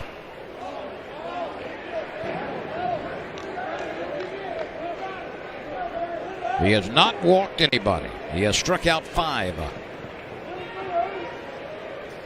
He has allowed 2 hits. One of those was a home run by Cooper Johnson.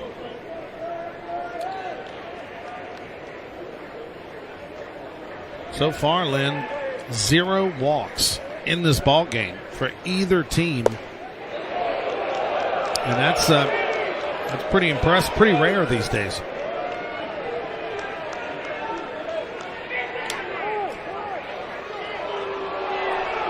Hess is kind of a get it and go pitcher, and Kessinger wanted him to slow down a little bit.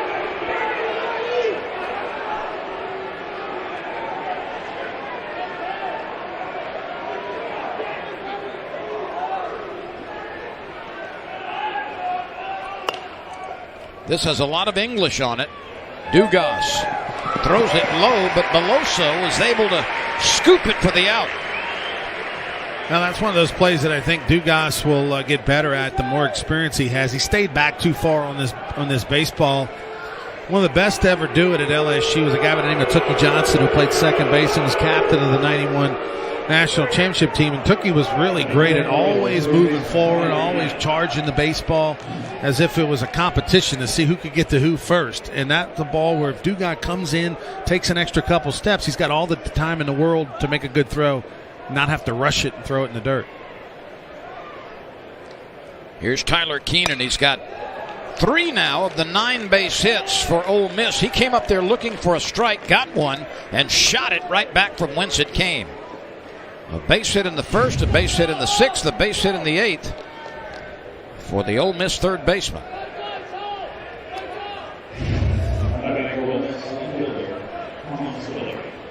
Hilliard allowed 6 hits in 4 innings. Hess has been reached for 3 in 3 1/3.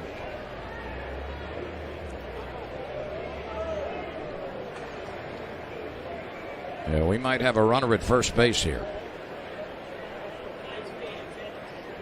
Yeah, Tyler Keenan with a really nice at bat. Zach Hess missed his location away. The ball leaked back middle in, and he put a good swing on it. The sophomore out of Clayton, North Carolina. Josh Hall is going to run for Tyler Keenan.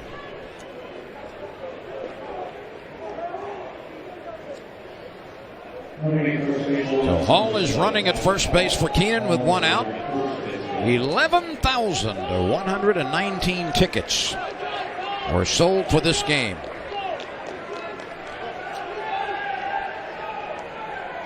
Thomas Dillard is nothing out of 3, including a strikeout. This is his second at bat against Hess. He fanned him in the 6th. Josh Hall over there, freshman out of Birmingham, Alabama. Went to Homewood High School.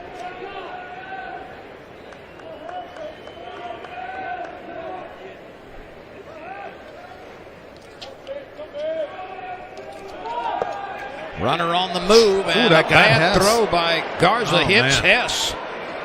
That throw was to the third base side and very low. Garza had to move out to his left to make that play. We've seen some odd stuff today involving pitchers. Watch right here. This is a pitch out, and he just smokes Hess right in the side.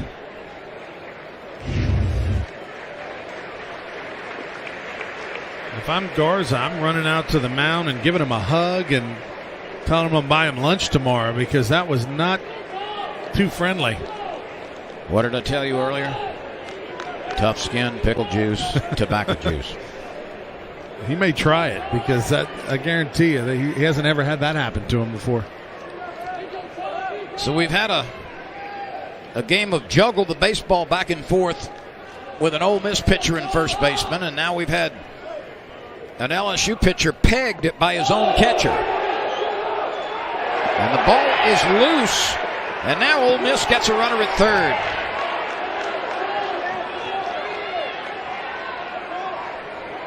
Garza was unable to stop it and then unable to quickly locate it. Well, I think Garza's thinking about the pitch before, and he tried to smother it. He needed to turn his glove over and block it. You called the off speed, right? As a catcher, you call the off speed, so you know it's coming. You have to anticipate it, use the proper technique. But that's a case where I'm telling you, Garza's probably never done that in his life, thrown a pitch out and hit the pitcher in the side on the mound. So he's sitting there thinking about that, and then messes up and has a pass ball in the very next pitch. So now Hess is in great need of a strikeout. A runner at third, and only one out.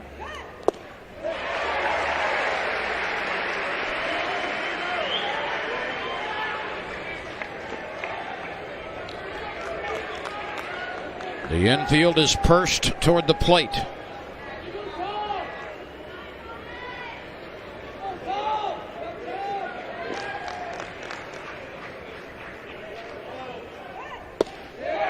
Yes, works the strike zone on the inner side. 3 balls, 2 strikes. 1 out, a runner at third, representing the tying run. This crowd sending out encouragement to Zach Hess.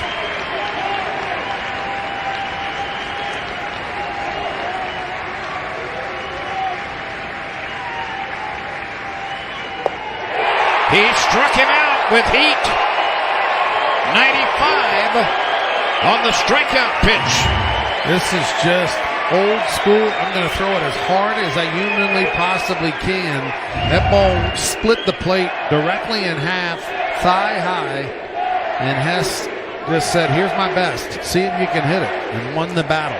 6 strikeouts for Hess, but still work to do with the runner at third. Here's Cole Zabowski, who has fanned 3 times. Hess got him in the 6th.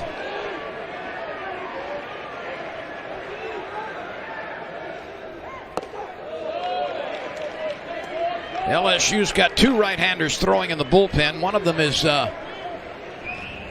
Beck, and Fontenot is the other. Well, Fontenot just got down there. Beck's been down there a while.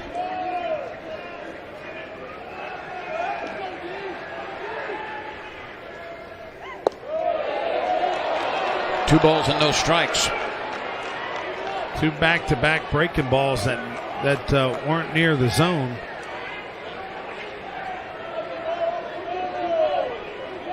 Wonder if Hess is starting to tire just a little bit, with all that energy and emotion coming out of the bullpen. versus starting, you will wear down a little bit.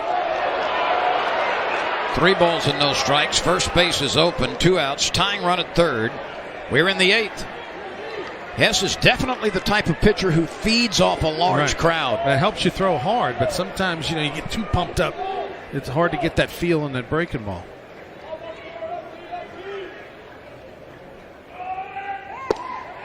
Zabowski was swinging on 3-0. Surprised by that. Me too, with 2 outs. This is a 3-0 pitch, and that's not necessarily a 3-0 location. If you're going to turn them loose 3-0, you want it to be a little bit more on a tee than that one was. That had some downward movement at the knees.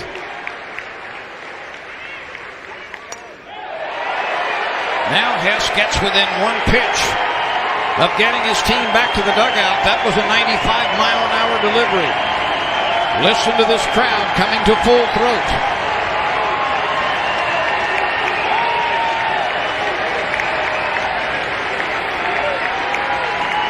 Look at that look on his face, the intensity.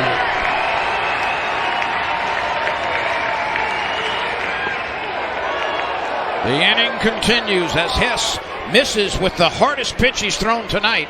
That one recorded at 96.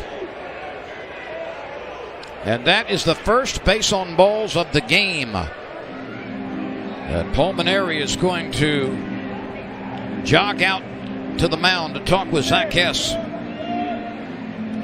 Beck is ready, and Fontenot is probably close. Yeah, Fontenot's standing there, so I imagine he's good to go, but I think he's going to leave Hess in the ballgame. I think you will, too. He's going to probably try to let him go one more and then turn it over to Fontenot in the 9th. That's what he would like to do.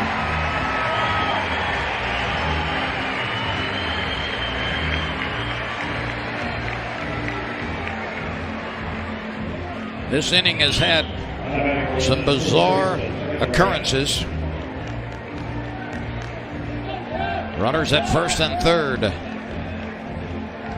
Hall, the pinch runner at third. Keenan singled. Then he was credited with a stolen base on a pitch out as Saul Garza, trying to throw it down to second base, hit his own pitcher in the side with the throw. Then a pass ball moved the runner to third. Hess since then has struck out Dillard and walked Zabowski. 1-0 on Graham. He had a base hit in the second. Since then he has struck out twice. Got him on the foot. He threw a slider, and it got the batter on the foot, which actually ends up being a break for LSU. It caught Kevin Graham on that back foot, and if it doesn't catch the foot, it probably gets by Garza for a run. Watch right here. Pitch way inside. Now Garza was sliding over nicely. Maybe he makes that block, but who knows if it ricochets away from him or off his shoulder. So kind of a break for the Tigers. Well, Hess apparently is going to stay in the game. The man who homered last time comes to the plate. Cooper Johnson has a base hit. He flied out to left and he homered over the left field bleachers in the 7th. He takes a big wave. He's only come to the plate twice this year with the bases loaded. This is the home run back in the 7th inning. There was a first pitch fastball, 93 miles an hour, and Johnson hit it over the bleachers and left. This time around, a little different. They went first pitch breaking ball. And Johnson swung for the downs but came up empty.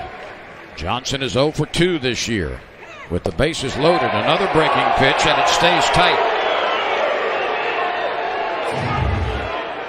Garza trying to call for the breaking ball down the way. That ball misses way inside. LSU faithful were yelling and screaming for that one. I think that was the folks down the left and right field line didn't have a good look at it because that ball was clearly inside. The bases are loaded. 2 outs, a 1-run game in the 8th.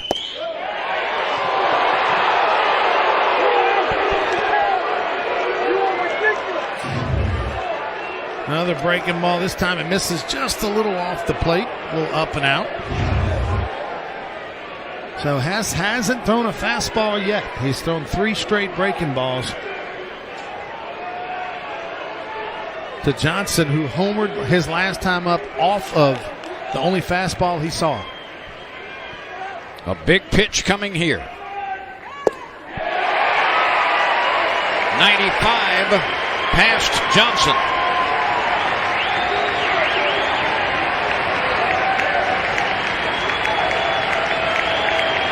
This is fun to watch. You got a guy that's throwing 95. You got a hitter who's trying to hit it 500 feet. And you got a nearly full house cheering wildly. College baseball at its best. The 2-2 pitch.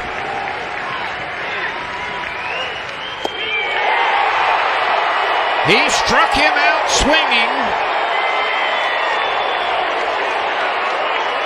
Zach S. leaves the bases loaded. He struck out 2 in the inning. He's got 7 and 4 innings of relief. And the LSU Tigers have a 4-3 lead. LSU is clinging to a scant 1-run lead. It's 4-3. The Tigers will bat in the 8th against Tyler Myers. So Will Etheridge battled his way through 7 innings. He gives way to Tyler Myers, a junior out of Houston. Myers is making his 16th appearance. His record is 2-0. He has 1 save on the year. He's given up 26 hits in 29 innings. He struck out 26 and only walked 6. So yeah, he's had good control. And the strikeout pitch working. Over 4-1 strikeouts to walks. The last time he pitched was midweek against Southern Miss in a loss. He went 1 1/3 innings. He did not get the loss, but the Rebels lost to Southern Miss. He went 1 1/3, gave up 1 hit, 1 run. It was earned. He walked 1 and struck out 2. Threw 27 pitches against Southern Miss on Wednesday.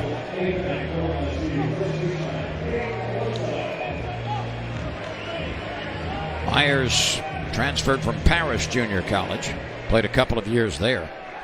The Rebels have made a couple of other defensive changes. Josh Hall, who came into the game as a pinch runner, remains in the game in center field. And Ryan Olenek, the center fielder, has gone to third base. So Tyler Keenan has been replaced by Olenek at third base. That's not a common transition from center field to third base. No, but he's a guy who just a super athlete, moves around nice and easy. And the Rebels have a few of those guys. They've got guys that can play multiple positions, infield, outfield. Cade Beloso came into that at bat 0 for 3 with 3 ground ball outs. And he sends another ground ball through the gap in the middle. So Beloso greets Tyler Myers with a ground single to center. Well, Beloso, really nice piece of hitting. They went wave fastball away right there. Mike Bianco called that pitch. Catcher set up a foot off the plate. That ball leaked back and caught maybe a hair of the plate. I think a ball was actually off the plate. And Beloso reached out there and hit it back up the middle. So here's Josh Smith. He's working on a 2-hit night. He has scored a run. That's tight.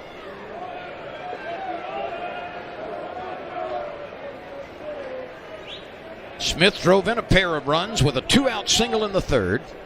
He singled and he scored in the 6th. Right now, his run is the difference in the game. Really nice off-speed pitch there by Myers. If you're going to throw it down and into Smith, you got to make sure it's down under the bat, and he did that. Had a good, sharp late break on it. LSU does not have a home run tonight, but this Ole Miss pitching staff has given up more home runs than any other team in the league except Florida.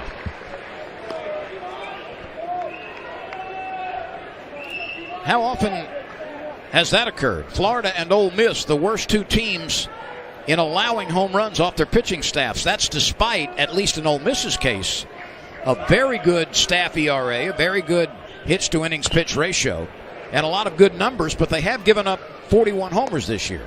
Well, that's because Mike Bianco's a fastball-dominant pitching coach. You know, he's a guy that lives off of the fastball. Kind of learned from Skip Bertman that, hey, you know, 2-0, we're throwing fastball. 3-1, for the most part, we're throwing fastball. We're challenging hitters. And so they'll give up a solo homer that's meaningless in lieu of walking people. And that's just kind of the philosophy to challenge hitters. And sometimes those numbers can be up there, but as long as they're solo homers, it doesn't hurt you. Josh Smith cues one into left field for a base hit. He's working on a 3-hit night. Little inside-out swing by the former Catholic High Bear right here in Baton Rouge. Having quite the night. Defensively, at the plate as well. Making friends with umpires. I mean, everything's going right for Josh Smith. Josh Smith's 3 hits have moved his average to 345. And that's the highest average on the team right now. That's a younger version of Skip Bertman walking to the mound. That was Skip when the hips were good back in the 80s. And send our best to Coach Bertman, who's watching this ball game at home tonight. He'll be probably out at the ballpark tomorrow when the 2009 National Championship team is being honored. Meanwhile, Paul Maneri is going to summon the base runners. Here you see number 16, the pitching coach for Ole Miss down there, Coach Lafferty, been on that staff for like 13 years, played there, played for Mike Bianco. Austin Miller is the new pitcher, so we'll take a timeout right here as the wheels are turning. LSU 4, Ole Miss 3, game 1 in Baton Rouge. Austin Miller, he carries 6 feet 7 inches, a junior from North Liberty, Iowa. His 19th appearance and an ERA of 1.80, 40 innings of work, 25 hits allowed.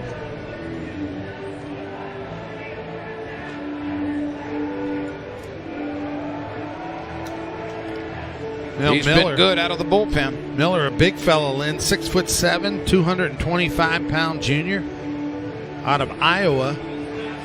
Going to come at you very over the top, very traditional windmill style delivery. The ball gets released at the 12 o'clock angle. Well, this is a guy who has struck out 47 and he's walked only 12. Doesn't necessarily light up the scoreboard, but the ball gets on you in a hurry with that 6'7" reach and creates tremendous angle.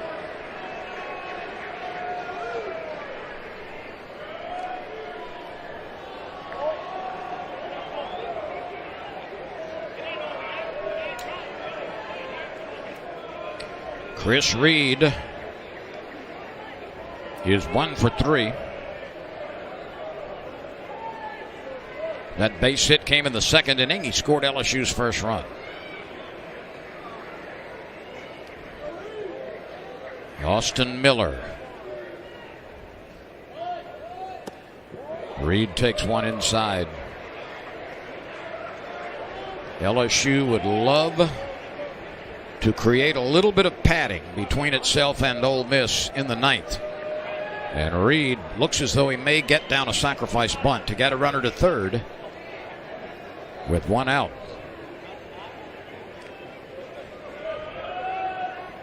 Dugas is on deck.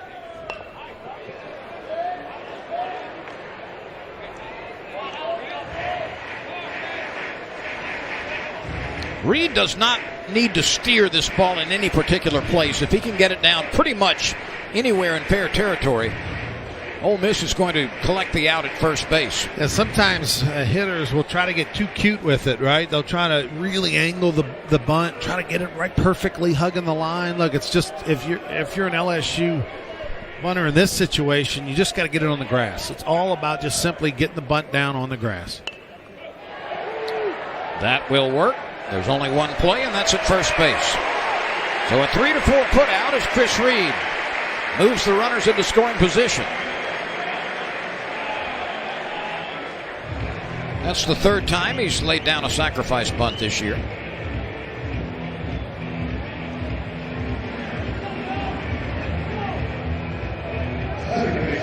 Now this is the right guy to have at the plate if you're LSU to try to extend the lead.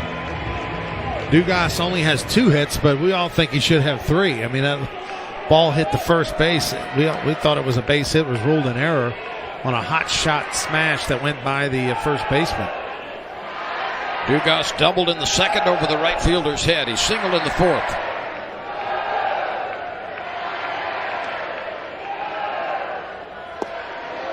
He's way out in front of a slow breaking pitch.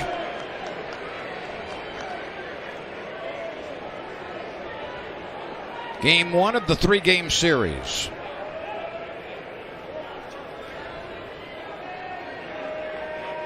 Ole Miss 7-9 in road games this year. 22-6 at home.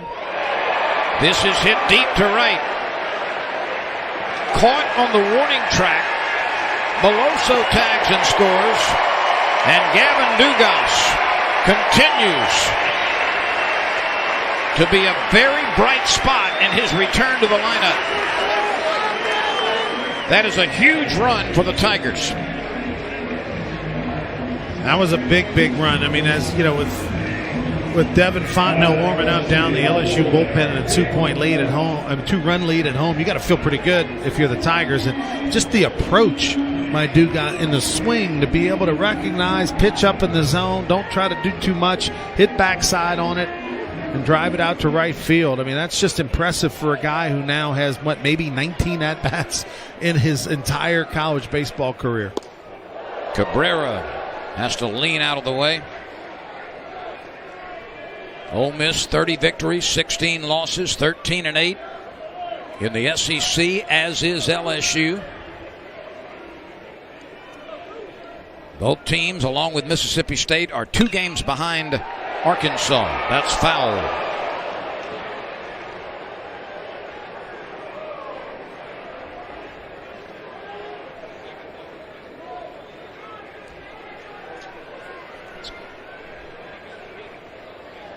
Mississippi State has picked up a victory tonight, shutting out Texas A&M 4-0. So Mississippi State keeping the heat on in the West. It's now 14-8. LSU and Ole Miss are 13-8.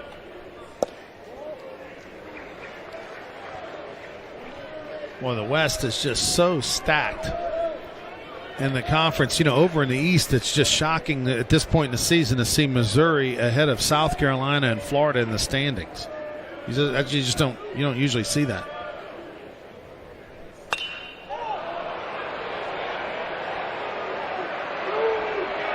There is room, but it's misplayed by Olenek.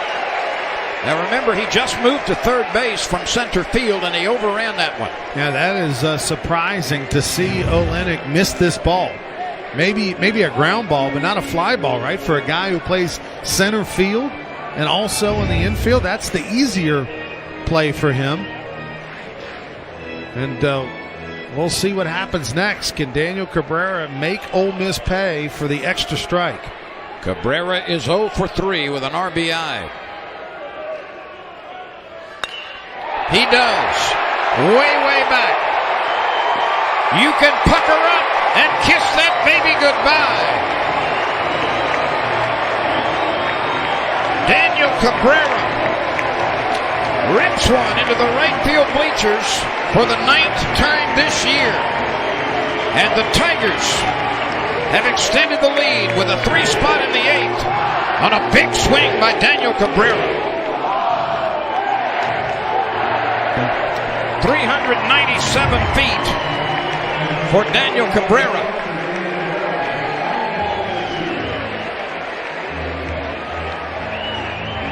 Way back it goes. What a moment, huh? And for Ole Miss, that is deflating to have an out. You drop the ball, and instead it ends up a homer. And now a cool moment. Drew Bianco is the pinch hitter.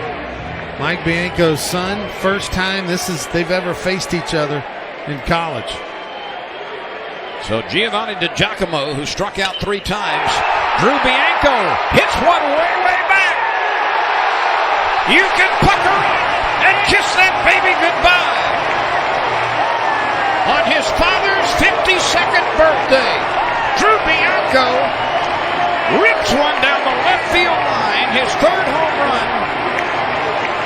What a moment for Papa and son Bianco. Wow, that is one of the coolest moments you will ever see. Mike Bianco has got to be unbelievably torn in this moment. You know he wants to cheer, he wants to smile, but his team may have just had the final dagger put in it as that ball hits right off the fair pole. But Drew Bianco knew he got it as soon as he hit the ball. Wow, that is cool.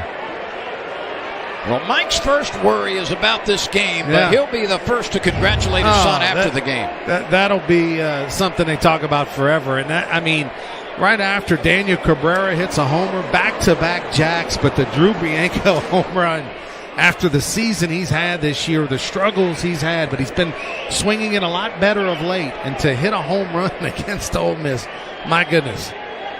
That's the 42nd and 43rd home run that Ole Miss has allowed this year. Only Florida has given up more with 48. Now Garza at the plate. So LSU has scored 4 in the 8th and takes its biggest lead of the night. Now, conspiracy theorists will say that around the Christmas dinner table, they discussed, hey, first pitch, I'm going to give you a fastball. I'll give you one. Give you one. Fastball in. Oh, Kevin Costner and Bull Durham, when he gave the pitch and he hit a homer and he looked at it, hey, when you talk of me, speak well. There is room for the first baseman, and Kevin Graham makes the play. So Garza fouls out, but the Tigers get base hits from Beloso and Smith, and home runs by Cabrera and Bianco. And they carry an 8-3 lead into the 9th in Baton Rouge. 3 runs, 9 hits for Ole Miss. LSU exploding with a couple of home runs in the 8th inning, one by Cabrera, one by Bianco.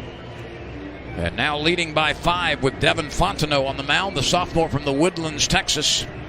Trying to wrap it up here in the 9th. His 20th appearance, a 3.30 ERA in 30 innings. He's allowed only 18 hits. He's walked 13. He has struck out 29.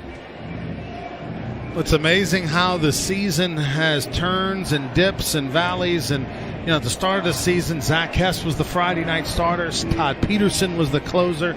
Devin Fontenot was kind of a middle reliever setup guy. And now it's all been turned on its head, and it's come together tonight. Zach Hess has looked amazing coming out of the bullpen, and Devin Fontenot has been their best reliever all season long. LSU has made a defensive change at second base with Hal Hughes there now, replacing Gavin Dugas. So it's Beloso and Hughes on the right side.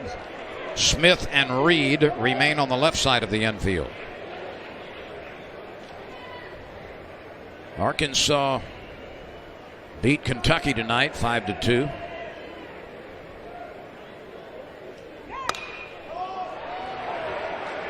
Beloso will give way to Hughes. This one finally comes out of the darkness for the out.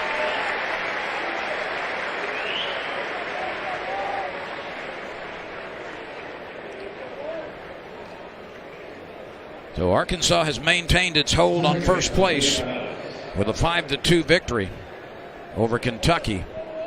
What's that, 7 or 8 in a row for the Razorbacks? I know they swept 2 straight series and then won today. Tennessee 11-5 over Missouri. That's a final. Auburn beat Alabama 5-1. Georgia bested Florida 6-4. Here's a wild one. Vanderbilt 22. South Carolina 8 in the 7th. Vandy 22, South Carolina 8. My goodness. Vanderbilt has won 8 straight games, and Fontenot takes care of business on strikes. 95 miles an hour on this pitch by Fontenot. He's pumped up. The whole stadium's pumped up. LSU puts a 4 spot on the board in the bottom of the 8th. And you see a little smirk by Fontenot. He missed his location, but it was Cheddar. Now here's Ryan Olenek at the top of the order. He's hitless in 4 at-bats tonight. Zach Hess is the pitcher of record at the moment for the Tigers.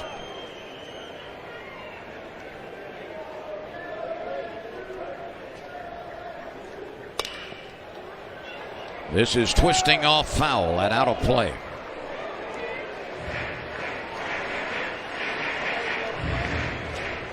There you see Zach Hess right in the middle of your screen, who was sensational coming out of the bullpen.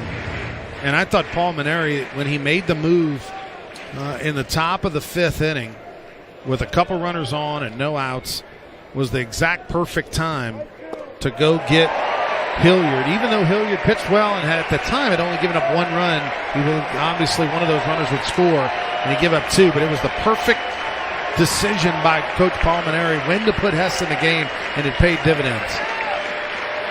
2 outs, the bases are empty. LSU has a 5-run lead in the 9th. The 1-2 pitch off the mark, low and away.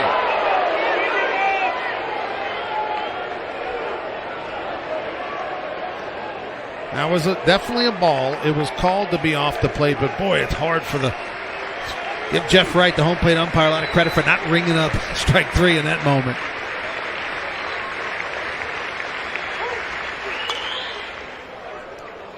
Olenek is protecting the plate as best he can against the best from Devin Fontenot.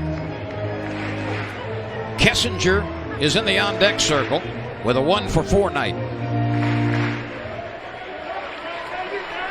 2 gone in the 9th.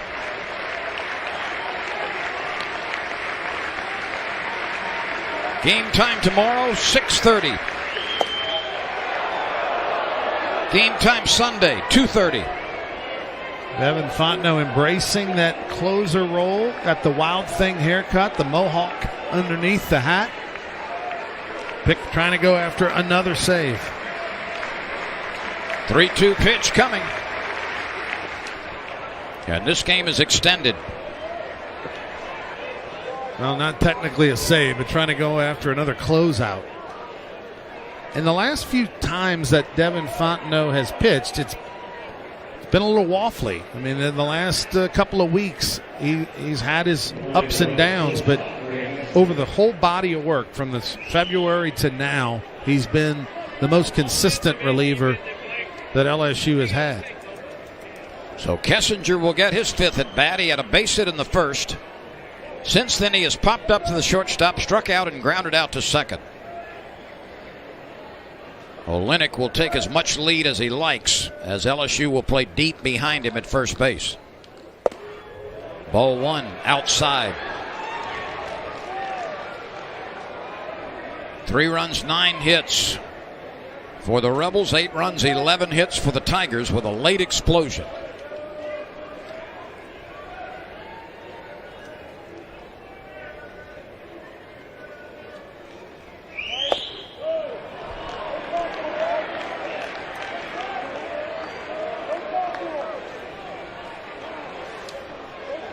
Alan Dunn is going to go out now as Fontenot starting to miss high and away pretty consistently. Well, in SEC games, Devin Fontenot has made 10 appearances. He's got 4 saves, 17 innings, only 5 walks. But recently, some of the walks and command issues, he's in the last 4 and a third innings, he's had 3 walks and hit 3 batters. So recently, the release point's been a little bit of a struggle, and that's what the conversation's about. He's been able to get the final out, but he's had some shaky moments in his last couple of outings. Hey, if LSU can pull this one off, Lynn, when you've gone with a spot starter in Mikhail Hilliard, in place of injured Cole Henry, and Zach Hess going to the bullpen, matched up against the Friday night ace for Ole Miss. That would be a big coup and a big way to try to win 2 out of 3 this weekend. Eric Walker will pitch tomorrow for LSU. Fontenot with a pretty good ripper there, 94 miles an hour. And on Sunday, Landon Marceau will get the start. Sunday's game is scheduled to start at 2:30 Central Time. It's on ESPN2. Marceau coming off of his best performance of the year at Alabama last week. We'll have the middle game of the series for you tomorrow at 6:30 Central Time, weather permitting, right here on the SEC ESPN network.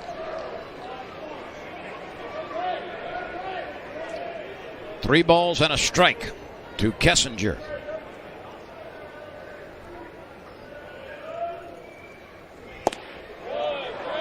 Back-to-back walks with 2 outs.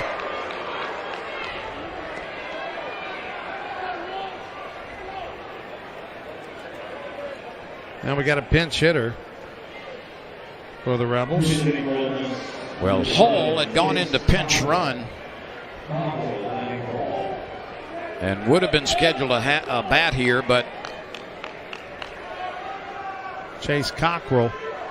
So Cockrell is going to bat out of Bastrop, Louisiana, a senior, big fellow, 6'4", 225. Cockrell went to Hines Community College before ending up at Ole Miss.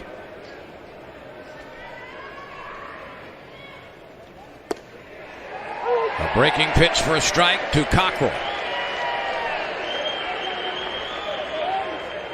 He's had 18 hits this year. 5 of them have been doubles. He's batting .225. He's driven in 11.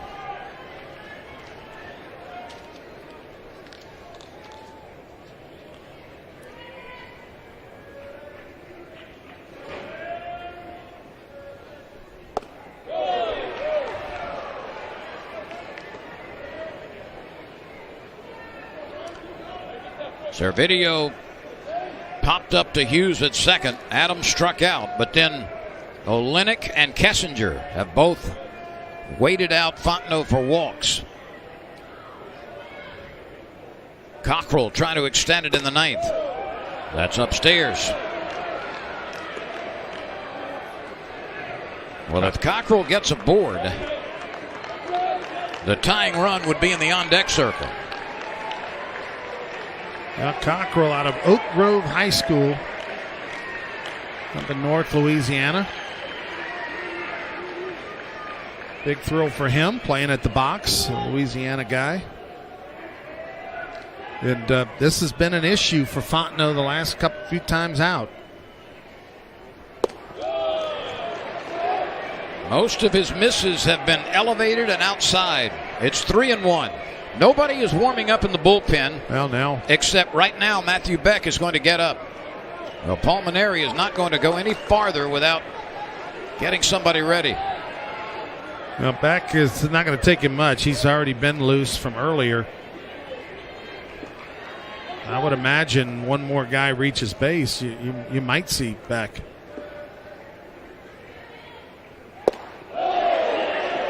That's elevated, a check swing, and the bases are loaded. Kevin Fontenot has walked 3 batters in a row with 2 outs.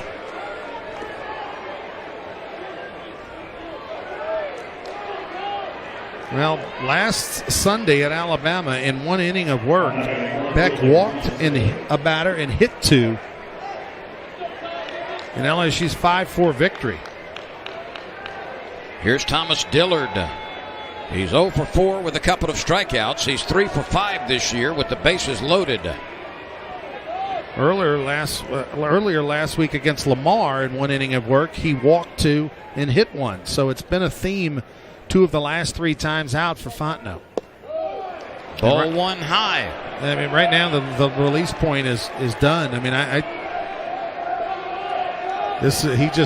he's just lost the release point. Every pitch is the same, and he hadn't been able to make an adjustment. LSU leading 8-3, but the Rebels have put runners aboard with 3 consecutive walks with 2 outs. Very shocked right there to see Ole Miss swinging. You've had a pitcher walking everybody, and you're down 5. Olenek, Kessinger, and Cockrell are aboard. 1-1 pitch. Sliced off foul into the night.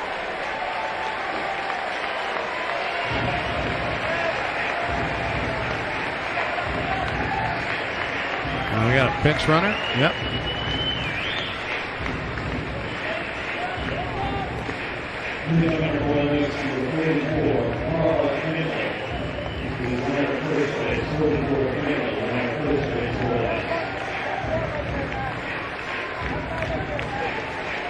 Carl Gindel is running at first for Cockrell. The 1-2 pitch from Fontenot. He ends the game with some heat over the inside corner. That was 94 on that heater. He made it interesting, but nonetheless, Tigers pull out a victory where on paper the Rebels had the edge with the starting pitcher, but the bullpen was the difference tonight for the Tigers. So LSU, after giving up a run in the second, tied it in that frame, took a 3-1 lead with a pair in the third, gave up a run in the fifth, got that back in the sixth, gave up one in the seventh, but then a 4 spot in the 8th inning, punctuated by back-to-back home runs from Daniel Cabrera and Drew Bianco off the bench, have propelled LSU to a first-game victory in this 3-game series. 8-3 the final. Zach Hess, the winning pitcher, as Ole Miss 3 runs, 9 hits, 2 errors. LSU 8 runs, 11 hits, and no errors. Game number 1 goes in the books for the Tigers. There was a lot of crazy things in this ball game. We had the goofy play on the ground ball to Graham at first for Ole Miss, and then we saw Garza hit Hess in the side on the pitch out. But the best moment and the takeaway from this ball game, no doubt, is Drew Bianco coming off the bench. The pinch hit homer on the first pitch he saw into the fair pole down the left field line, and having to watch Mike Bianco, his dad, in the Ole Miss dugout as he rounded the bases. He had to have so many mixed emotions. It was one of the coolest moments I've ever seen.